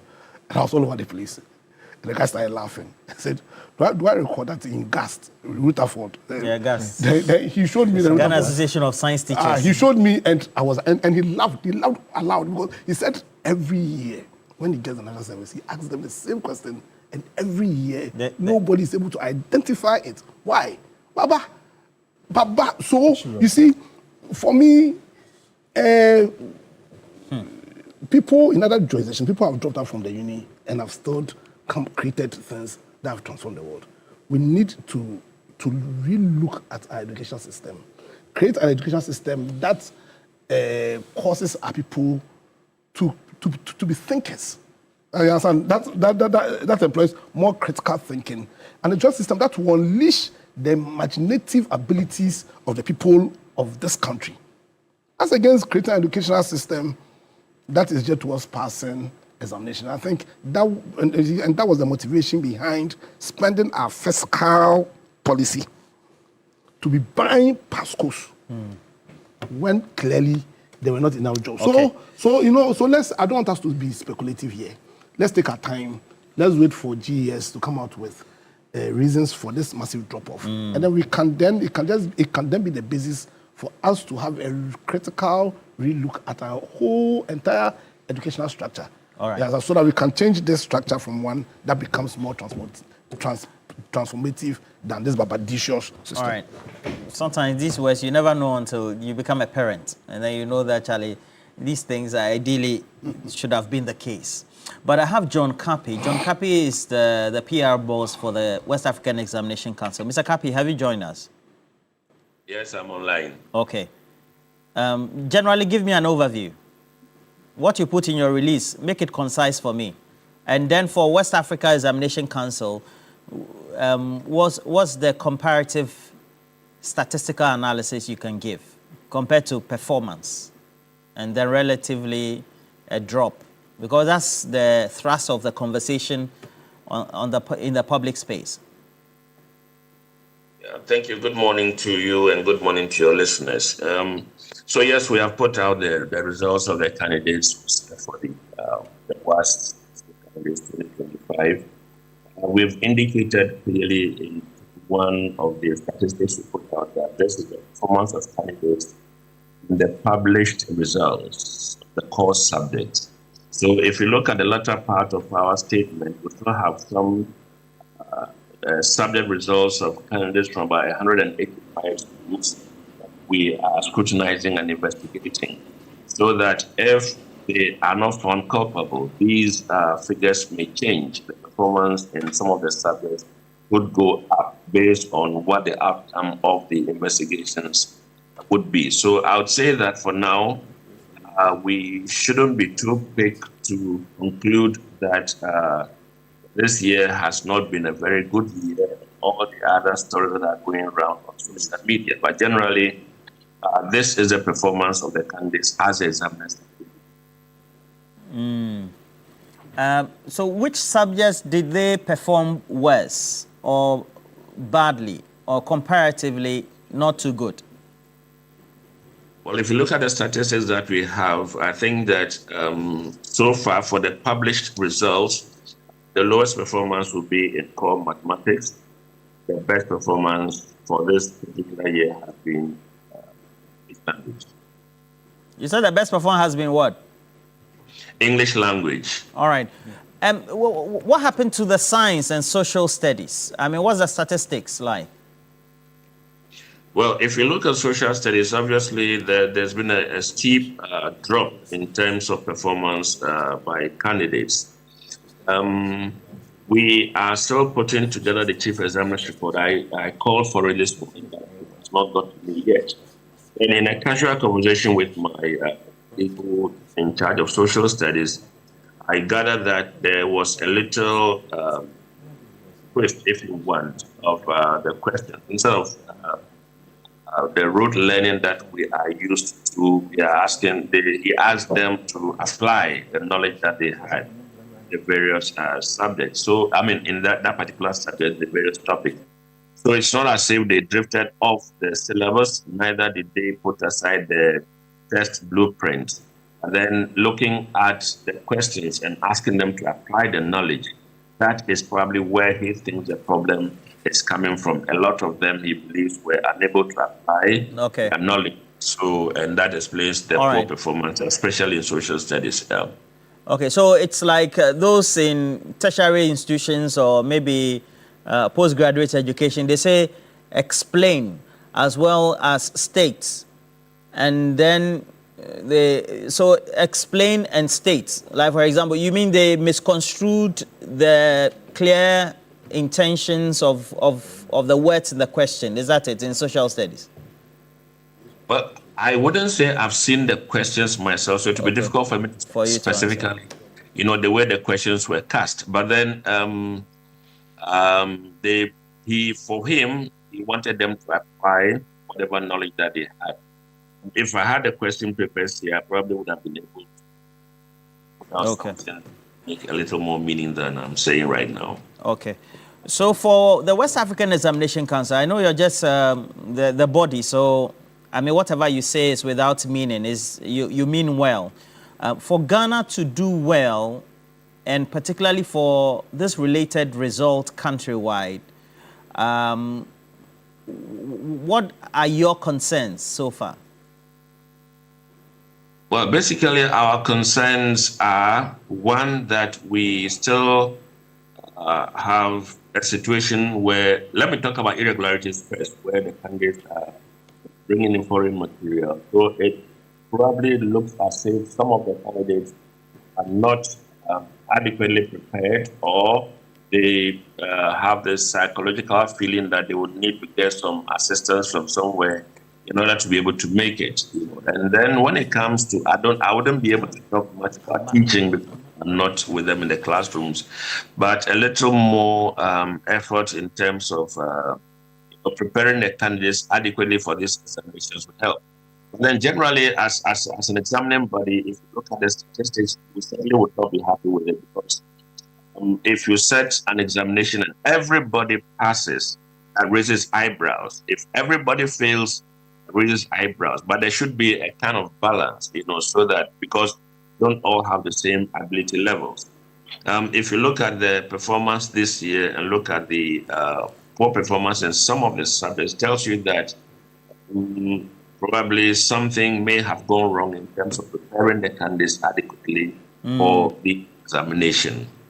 Kwesi sent me a message, so I'm asking this question. He says, if someone is graded F9, what exam paper marks does that represent? For example, does it mean the person got 20 over 100 I think that's what he wants to say. Because I've seen C6, C4, for example, sorry, at my time, if you have C, you have C. You have D, you have D. So, and then does it also mean all these candidates got these specific exam score? There's a system of grading. So take us through the grading system. I see A, and then I see some you see A, then you have 1, 2, 3, 4, 5, 6. So maybe, is that D7 or something like that? So take us through. So if you look at the grading system right now, we have A1, you have B2 and B3. You have C4, C5, and C7, E7 and E8, and then F9. Now, the marks would vary depending on a comparative study of the performance over a 3-year period. That is what the criterion reference grading system would allow you to do, unlike what we do for the BEC, where you put them one cohort, you rank them from the top to the bottom. So it is this 3-year, and then they have grade points that they fix. So based on these grade points, for example, in a particular year, an F9 could be a grade 30 or 35, that kind of thing. They are not fixed grades that we apply. They change with the general performance per year and in comparison with, 2 earlier years of the same cohort who wrote the examination. Okay, so this year is in the cohort, you compare them with which one, last year or next year? So last year and the year before, there's always a 3-year comparison. Okay. Yeah. Okay. I have a comment here, and this one was screenshot from our Facebook page, and it's coming from a teacher. And I believe that I'm thinking that our viewers are always loyal, and so they'll give us their real names. This one, we don't have some of those alliances. So this George Parkwesi Dodu says, I'm a teacher, and 90% of the bitter truth is that the teachers were prevented from writing the exams for the students. He continues, we have been getting apo, in quotes, and answering questions for them to gain good grades. But how the minister, Harry Naidrusu, warned us, we were then afraid, so we didn't try at all. So the few teachers who tried are now those who are facing prosecution. Interpret this for me. I know that for you, you say that there's no apport, because you are the examination body, so you never agree. Even from my time, when the exams was carried in cars or trucks, still, you never agree. But this time, yeah. Oh, no, let me put it this way. We would not say, if, for example, there's a leakage, there's no way you can deny that there was a leakage, right? Now, you see, there are differences in the way people would look at this. And if I would explain, if, for example, you have questions out an hour before they are due to leave our examination depot, then certainly we take the blame. And I think on a few occasions that this has happened, we have come out clearly to indicate that, yes, this is coming from us. That's how come we've asked candidates to resit. Now, what this teacher is alluding to is the fact that, when they release the questions, the people would take a snapshot of it and then post on social media. So just as the examination begins, they would have circulated them so many social media platforms. So people pick these up, then quickly work out the response and take it back. So all the candidates do is to copy from whatever the teachers have brought out to them. So it is not about leakage. It's about, so you notice that for some of the teachers who were picked up, because they had taken snapshots of the questions, sent and posted on social media. Now, from what the teacher is saying, it's obvious that that has been their modus. And so this time around, with a warning from the minister, they would deal, ruthlessly with any teacher who engages in examination malpractice. They probably got scared, and so they stayed away. We also deployed a whole lot of monitors, our own staff and other people, including GES person. The Director General himself went around the field. So just to ensure that the candidates were doing independent work. So if this is his observation, I think that I tend to go with him. It's not about the candidates getting the questions. I had maybe a day or two before the examination. That when they circulate them and they're able to work out quickly, they bring it to them in the examination hall. There are times where we pick them, people up writing even on the board for the copy. Yeah. That is previous years, right? Previous years, exactly. Yeah. So they even write. They watch the windows. So be anyhow, and then they write the answer. Is that not? That's what you observed as the examination? That's body? observation. They have people at. They've established watch-out posts where they're able to identify any strange person who is coming in there, and quickly they send a signal. There were times that you appear from behind everybody, and then they are quickly trying to rub off whatever they have on the board and that kind of thing. So we've observed a lot of these things. So the teacher has indicated could be exactly true. So this time you were stricter than before. Is it because you had the collaboration from Ministry of Education, Ghana Education Service to do that, to clamp down or improve on the enforcement and the monitoring? Certainly, because, you know, as WAEC staff, the entire staff of Ghana in Accra and all the regions, we cannot take care of even one region for the examinations. Certainly, we need other people to come on board. And then this year also, I think that there are a few citizens, a few whistleblowers as well. That helped us a lot because I received several calls from people about they want to teach. When we sent our personnel, they actually, whatever was exactly what we found out. So that explains the number of areas where we're able to curb the high rate of examination malpractice, and then also the reason we have a lot of scripts that we are still scrutinizing. There are times you arrive there and they're already done, but then there are traces of assistance they received from outside. So because of that, we are withholding, and then we are scrutinizing to ensure that we are not awarding grades to people who do not deserve them. All right.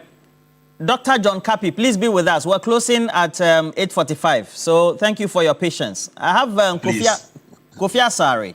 Kofi Asare is Executive Director, Africa Education Watch, foremost education think tank, I have to say, now by reputation in Ghana. They tend to watch everything. So, Kofi Asare, there's a teacher who sent a message that the education minister's warning publicly seem to have put so-called fear in the minds of the teachers. So they didn't aid or try to assist their own students.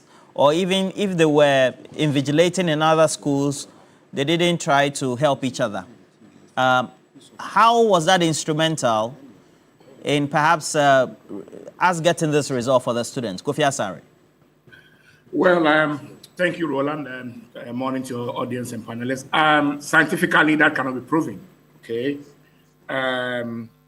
But we are having a conversation around preliminary, results release, and we are all trying to find out what could be or what would possibly have been the drivers of the results we are seeing, especially in math and social studies. So yes, these are, if you like, these are more or less guesstimates, right? We are just guessing based on our understanding of the system.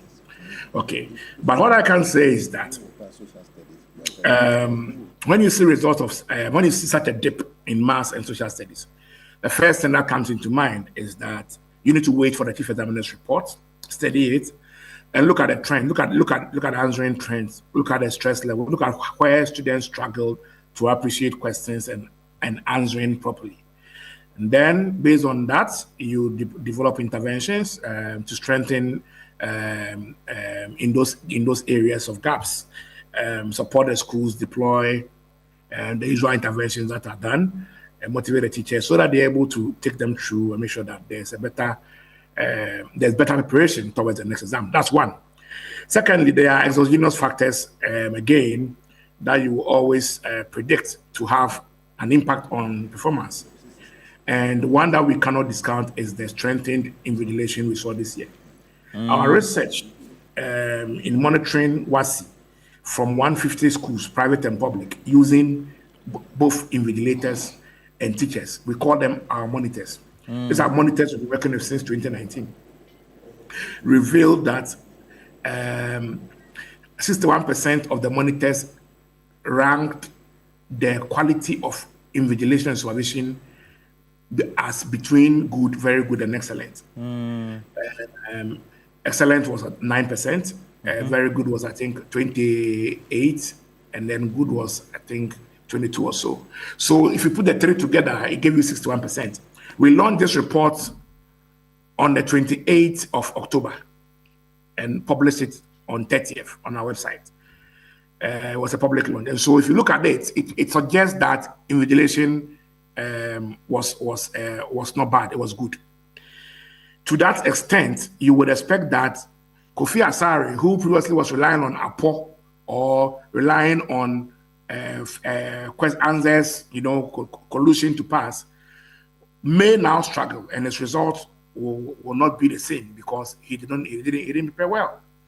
So you would expect that some level of impact will happen on the general how do you call it, more practice data, and then secondly on the results. How the impact plays out, we don't know as yet. But I just want to say that those interventions are exogenous ones that impact on performance. Third is the policy regime. Look, we've been monitoring WASSCE since 2019. For the first time, the Ministry of Education, the minister pronounced that any teacher found participating in examination of practice will be outrightly dismissed. That has never happened. Because even in the GNS's own code of conduct, if you are found participating in examination of practice, you are, first of all, suspended. Dismissal is the last resort. And so for most first-time offenders, they are not dismissed outrightly. And I have many examples of a teacher who was teaching management and living during the paper in St. Jerome Senior High School. We have a full video, about 45-minute video. He went through the disciplinary process. Within 2-3 years, we found him that he had become an assigned master academic in the same school. When we inquired, we were provided information from the District Education Directorate that he has been sanctioned according to the GNS Code of Conduct, and that he was suspended, and he is back. And so now he is academic headmaster. That was consistent with the Code of Conduct, which we had a problem with, because we thought it wasn't biting. The sanctions weren't deterring.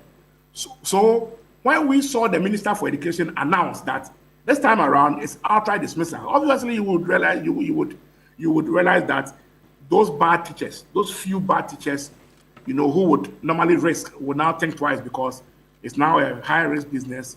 Your professional license is on the line, your job is on the line. So all this, and then the GNS also asked headmasters to sign an undertaking. The undertaking ensured that headmasters are held responsible for whatever malpractice happens in their school. So if you put all these three exogenous factors together, okay, vis-a-vis the possibly poor preparation towards examination, and then us waiting for the examination results to see where the gaps were, you will realize that it's a full bouquet of issues that could have or may have contributed to the decline in maths and social studies. Yes, but then, as I say, nothing scientific has been done yet. For now, we are just looking at the possible factors that may have occasioned the results on our hands. And so let's wait. I'm told that the chief examiner's result should be ready by the end of the year.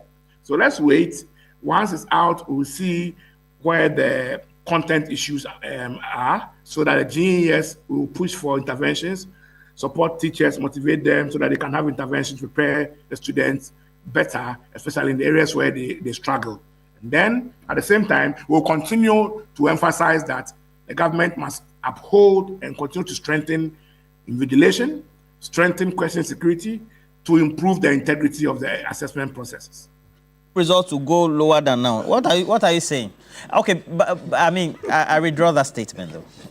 But just to make it concise, because I know that you have to also attend to other interactions on other platforms, since you've always been the foremost entity that we always resort to for these interpretations. Over the last 3, 4, 5, 6 years, we've had a number of interventions. There have been PASCOs. I remember 32 million,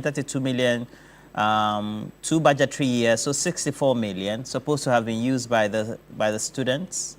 And then we had tablets. They said they had PASCOs inside the tablets, or on the tablet, so to speak, all those things. And then I made a scenario here. Students were not repeated. And sometimes when the BEC results came, we found that, I mean, statistically, we will not say they form a huge number, but from basic level, they are with very extremely poor grades, and they get into the system like that. Whilst we don't tend to find their niche and try to improve the IQ levels and find things for them to do within the education system. I mean, we've done all these interventions. Can we then say, by way of question, the chicken has come home to roost? I think that all those that you mentioned played key roles in our examination outcomes. The past questions were helpful. The interventions were helpful. I'm not too sure whether the interventions are still as effective as they used to be. But it's either the government or PTAs or alumni supporting interventions, especially in the last semester, so that more extra tuition, guidance on how to answer questions, etc., more engagement in those areas are done in some schools. I don't know whether it's in all schools, but there's a need to strengthen. I think that all those that you mentioned are important, and if properly implemented, they always contribute positively towards examination outcomes. From the policy perspective, what I think we should do is that we have to strengthen engagement, teacher-student engagement, especially in the final semester, prepare them adequately in how to write examination. Look, I spoke to about 4 teachers in 4 category A schools. All these teachers were invigilators, okay, and doing the core maths, okay, yes. And then 2 of them are actually maths people.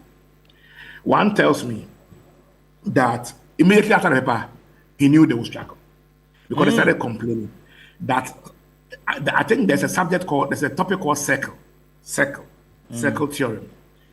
And according to that particular teacher, that's an area they struggle a lot. But this time around, the question wasn't a standalone question. It was laced. I mean, it was woven into more than one set of questions. And so anyway, they will meet a circle there. I don't know. I think I remember circle when we were doing O-level. I remember circle. I also didn't like it. So you see, the point I want to make is that all these things border largely on adequate student preparation. We don't know how inadequate the space for preparing for examination is in our senior high schools because of the length of time students spend in school. And so always should try as much as possible to make sure that you improve the time on task. Okay, you improve the contact hours within the limited time they spend because of, among others, the double track. In the past, we've seen a lot of interventions in that area. The interventions still continue in many schools, but it appears that there's a coordination deficit. In some of the schools I spoke to, they said, oh, the interventions will be supported by alumni groups. Others were saying that PTA. It would be good that the GES coordinates these interventions and motivates teachers to do this extra work because we don't have enough days to spend in school. And so you definitely have to do extra work and support them with extra allowance. That's very, very important. I can't verify, but there's one school where the teacher said that the intervention money didn't reach them. It comes to the school, but it doesn't reach the teachers. If the GES is coordinating the interventions, they will know whether teachers are actually receiving the motivation or not. And then they will know how effective the interventions are being deployed. And so, for me, as I'm saying, it is an opportunity to review and strengthen the learning process, especially the pre-examination learning process. That is 1. 2, an opportunity to remind students that this time we have moved into an era where there are very, very, very biting implications for examination malpractice. Okay. There's zero tolerance for examination malpractice. Okay. Teachers are being prosecuted. About 19 so far are being prosecuted. And so they should not prepare for examination with the intention that they will have support from teachers, as we've seen in the years past. That change in behavior, okay, must be facilitated through behavior change communication, so that the student will prepare to go to examination rooms independently with no expectation of support from anywhere. If these two things are done, I think that we should be able to even improve upon the performance in all the, not just the maths and social studies, but all the subject areas. All right. That's what I believe. And so let's wait for the chief examiner's report. But let's continue to encourage WAEC. In our report, which we published in October, you realize that there was a question about the number of invigilator visits. We realized that, the number of external supervisor visits by WAEC, we realized that it has improved. Okay. By WAEC visited the centers, the 150 centers, they were there at least on 4 or 5 occasions. And that was great. Okay, so as we continue to invest in WAEC's surveillance and monitoring systems, continue to strengthen the sanctions regime for teachers participating or invigilators participating in malpractice, etc.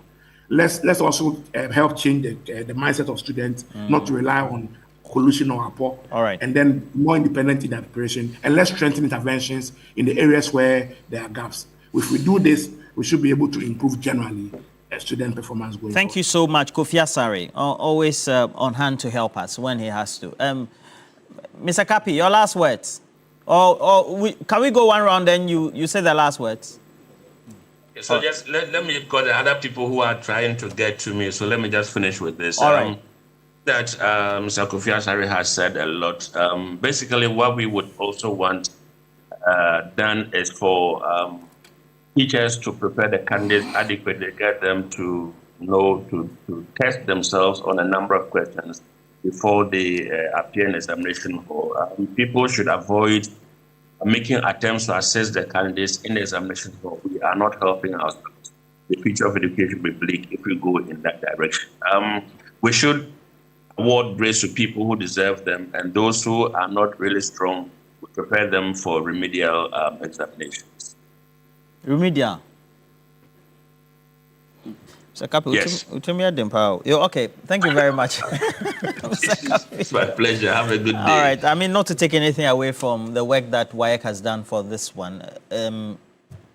Kwekubai, Doc, Charlie, Asama to you. I love your. It's worrying. So without the assistance, the students fell. They confirmed everything I said. Yes, they just fell. There was no room for you to go and write anywhere on the board, to go around the students to teach them. No room. Minimal. Let me say a good morning to my co-panelists here, and then also to wish my godfather, who today is in the OT region, meeting the people of Boem. Who is your godfather? Honorable Kenny Japan. Okay. He's in the OT region from today to, stop this, to on the 3rd. Where was he when he was saying people think that he's afraid? He's not afraid. That was in Takwa. Because he was giving, the Cape Coast vibe. What did he say?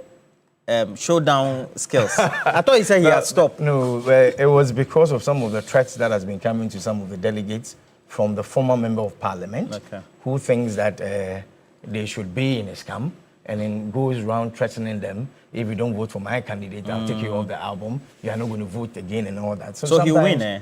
Yes, we are winning. We will definitely have a new leader of MPP come. We are winning. 1st of January. I thought MPP has boycotted. Oh, no. Please go ahead. We're talking WAEC, BEC, WAEC. We're doing BEC. Kwekubuahin, PhD, please, let's go. Listen, Ro, I find it quite disheartening when some of these things come into the public space. This is on a national discourse, putting away every political angle. Listen, for 461,000 students to write an exam out of 1,021 schools, and we have these results that come out. We have about 7,000 students who brought foreign materials into the examination center, and so their results have been held. We have about 653 students who brought mobile phones into the examination hall. we have approximately 55.82 passing in social studies. And then about 196,000 students failing between E8 and F9 in social studies. When it comes to integrated science, we have 161,000 that fell in the same bracket and they failed. Mathematics, we have 48.73% that passed, which means approximately those that fell between their E8 and then F9 were 220,000 students. It means there's a problem with our educational system. At that level, if not all levels. Yes. Yeah. It means we are going through a problem that I don't think we should even politicize anything, because when it comes to the education of our wards, our brothers, our sisters out there, and then the foundation must be the right educational system. Okay? And if we get it wrong, it means that we are down for. We are done for. The whole as generation. A country. Yes, the whole generation is gone. And education, if it's supposed to be a good foundation where students will go through this and then will fashion what they have to become in future, then Ghana must sit up. And we must have, I think we should have a national consensus to some of these things, discussions. You see, I feel bad for somebody who has ever been in a classroom before. And then you look at what is happening in our educational system today, where we are being told that people went to do examination halls with mobile phones, with questions that have been solved, and then we are being told that there were APO. Yes, there were times that when you pick the chief examiner's report and you read it, over the past 3 years, okay, you will see that there will be a trend of questions that would reappear. It may not be in the same statement or in the same wording, but then they will rephrase them and all that. And then if you're a very good teacher and you do all these background checks and then you will prepare your students to meet whatever that is required of them when you go out there to the examination rooms. But then what do we see? For students to feel that it is their bona fide, they are entitled. They are entitled to have questions, or if you may, as my brother was, Lord Adamkwa was putting it, that they will bring them what, Apple, or they will bring them past questions, if you may, and then they will solve them and then would try and guide them. But then if you are solving past questions, it should be out of the examination hall. But then here we are told that teachers even write. They answer the questions and give them to the students. And then they watch out. They have people that will watch out and see that nobody is coming. It is scandalous for our kids to go through this. Listen, yes, we understand that students are not learning nowadays. They feel they must be relaxed, and then they will sit back home and then relax, and then the teachers will just spoon feed them. And then some teachers too will not be teaching. You go to some of the schools and then you find them sitting under some trees and chatting and all that. TikTok generation. And then, you see, teachers must sit up. Our kids have to sit up. And then we know that this free SHS and then the politicization of it, that yes, we did well. Free SHS came in and the students are doing well and all that. It also did not help matters. Because this one, you are being nationalistic. Yes. I'm not talking about any political whatever. NPP, NDC. Listen, this is the foundation of Ghana. If we get it wrong, we will be doing away with the social fiber of Ghana, and Ghana will not have that foundation or the mindset of good students who will lead this country tomorrow. So let's talk about it. You see, politicization of these things where people invested in the old thing that you talk about, the past questions, and then 32 million were given each year. to 64 million. students, and teachers have to solve them, and then it looks like we were guiding teachers to even do the wrong things. So instead of preparing the students towards the exams, they would rather sit and then answer questions and hand them over to them. This must not happen again. Okay. It will not be good for Ghana. I love the passion with which you've spoken. What do you say Kenya Point is now to the OT region? So my question to you, since you are coming from the academia, I remember 2, 3, 4 years ago, this professor, of course, it degenerated into MPP NDC. We're told that in the cohort of his university, he belonged to the NDC side or something like that. But he made a very cogent statement. I think he said he taught maths at the time, or it was somebody who was familiar with mathematics, and said there was no correlation with the grades that the students had on their WASSCE result sheet with their performance when they made entry into first-year university lecture halls. What's your own assessment and observation, let's say, over the last couple of years? And I'm using the last couple of years so that I don't get bogged down by you're trying to put a regime into anything. But clearly, your own observation. They have good results, but the output that you expect of somebody, let's say, my time, and we are all the same year, 97, right? For example, when we were in school, we met O-level, A-level, that's upper 6, lower 6, and upper 6. You know, those 3 badges.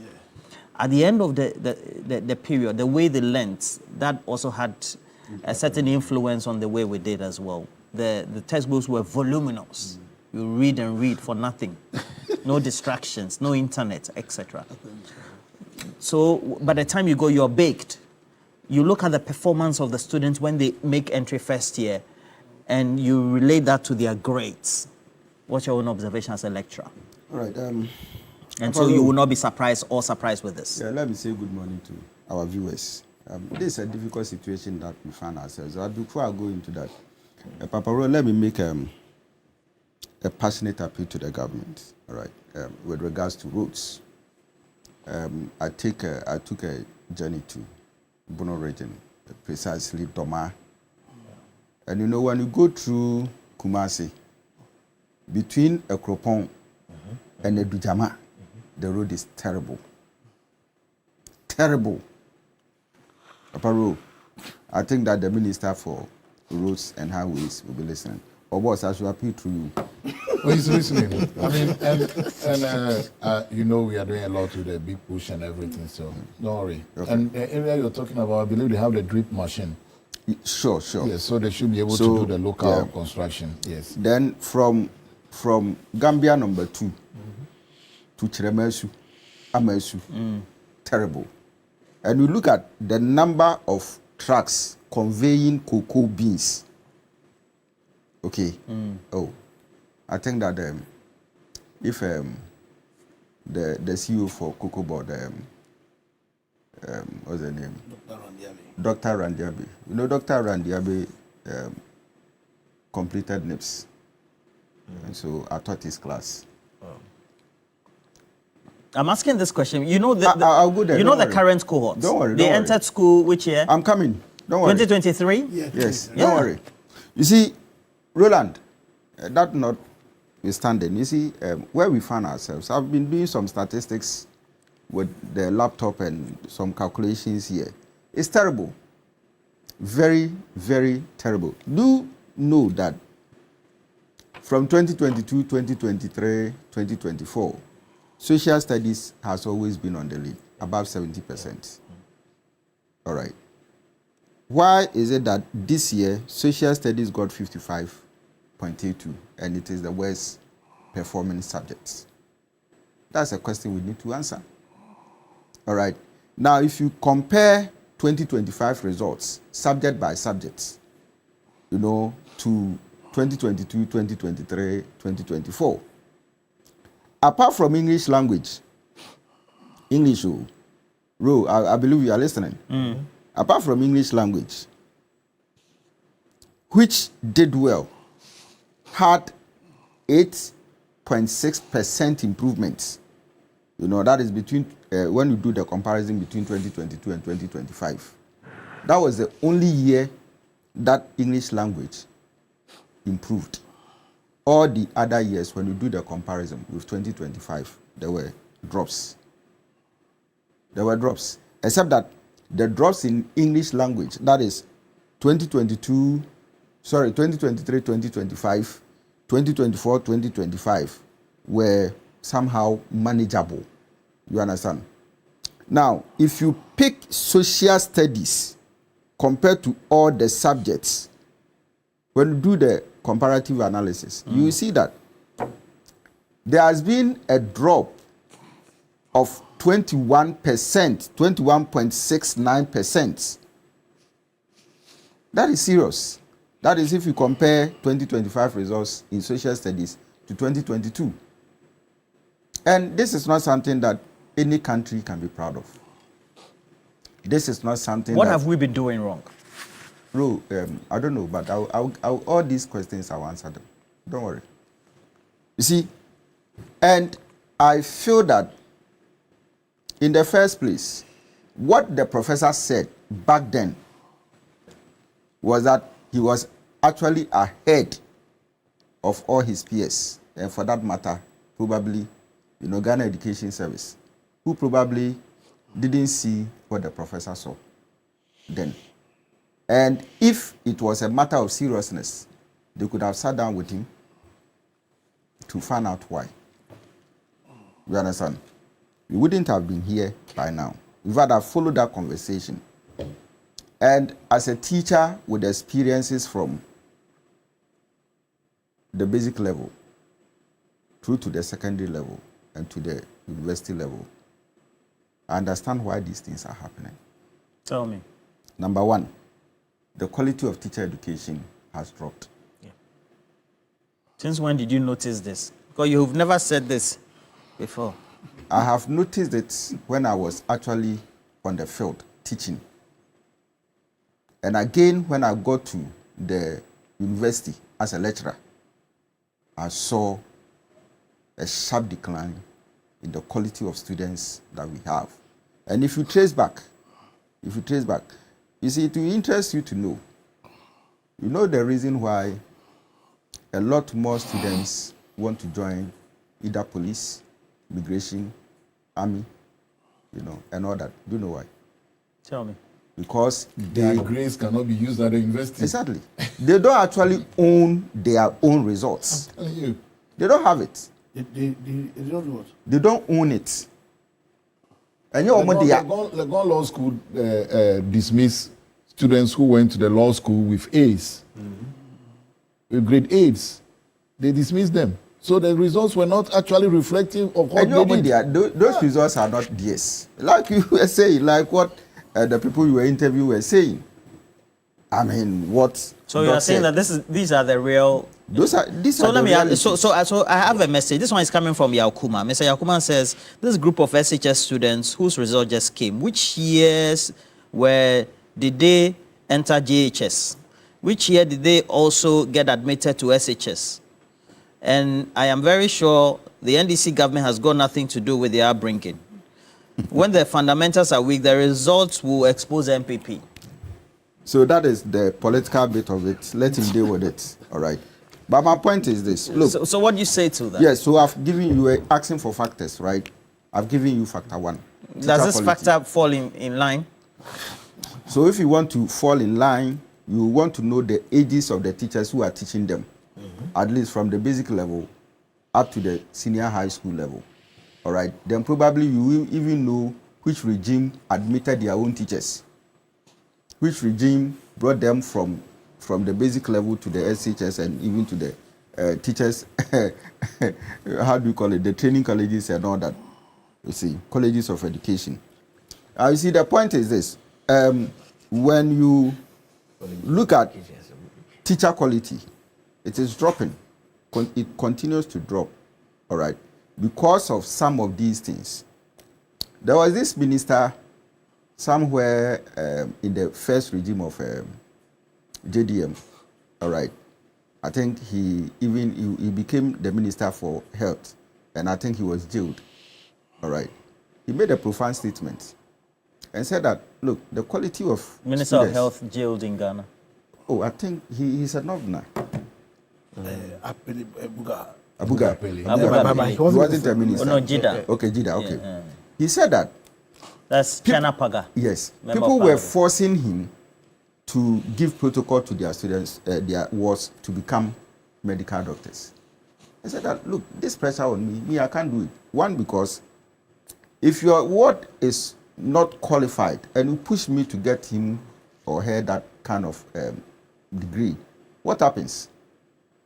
One day, when you yourself you are sick, the person will prescribe bad medication for you and you are dead. At a point in time, my own son, my own daughter, bad prescription, had it not been a D farmer, I would have been in trouble. The quality of teachers, quality of students we are having now. I mean, when we get to the university level, look, it's pathetic. You don't get students writing essays continuously, 2-3 sentences without making grammatical error. Spelling mistakes, subject-verb agreements. I mean, these are things that you begin to question where they are coming from. Who taught them? What kind of education did they receive? All right. The next thing is methods of teaching and learning. Or, you see, I heard them talk about the fact that some of the questions that were asked, they twist them small, no, they conf. You understand? And not even that, when you ask students to do practical, answer questions practically, or you put a practical question down, even at the university, people are struggling. Okay. Are struggling. More or less when you give them project assignments. That one, you'll be tagged. The lecturer, they'll give you the name. All right. So, you see, textbooks. I don't know the school that your children are attending, and I don't know any of us. Please, when you go home, take time. Read through their textbooks and see the quality of textbooks our children are reading. I don't know what NACA is doing. But NACA was there. You didn't complain about it. Yeah, no, I'm not a member of NACA. You but I don't know. I'm telling you. You won't say it. Now yes, I have to say it. Why wouldn't I say it? You see, the quality of textbooks. When you go home, pick even storybooks written by Ghanaians. Read them. Yes, they are politicians. Who was head of NACA? Am I? You understand? The kind of people they give contracts to, the publishers that they give contract to. When we were in school, look at the quality of books that we were reading. I mean, you pick a mathematics book, 4S and co, and you are reading and you know that, yes. Look. Modern biology. These Nigerian writers, Afulayan and co. They talk old school. But what you can do comparison. Your question. Yes. Charlie, gentlemen, thank you. My time is up. Sorry, I gave all the time to Africa Education Watch and WAEC. But gentlemen, I know you have. Please let me land. Yeah. So let me land. So I have this one from Roland. You are not being fair to me. No. Roland, you are not being fair. Okay.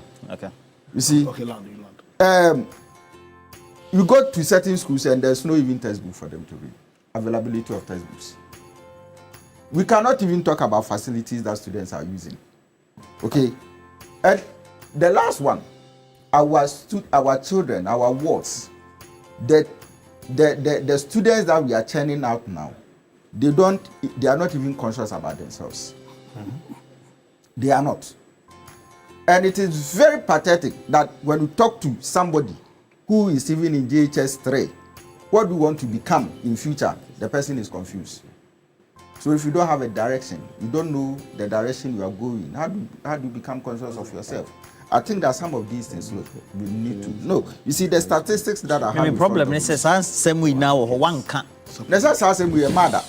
because they say to create a platform yourself. Because they say no. So I have this one from Shistus. Good morning and thank you for this. He's an educationist, long-standing educationist. He says, "How we show, especially headmasters, that teachers have completed their respective syllabi before the students wrote their respective papers. How will a teacher be able to adequately assess his students when he has a population of about 95 students?" Sometimes over 100 in one class. In some schools, extra classes are more effective than normal classes. Some teachers in such schools even find ways and means to make the students believe that until they attend their extra classes, they won't pass. And last one, he says, let's all remember that the current free senior high school system we're running is only 2.5 years. And sometimes the students even spend less than 2 years in the schools. And so the system in itself is not even 3 years. Remember, these students, this batch of students spent a lot of time at home, even before they wrote their exams, throughout the 3 years of the time that they were in school. I have a last message. People are saying that you should request from the producer to give us time to All discuss right. it. People are saying, I've received about 8 People messages. are interested in it. Yes. And then this one is coming from Araba. Good morning to you, Araba Segwa. Araba Segwa said, most of these students, I know some of them, were promised help.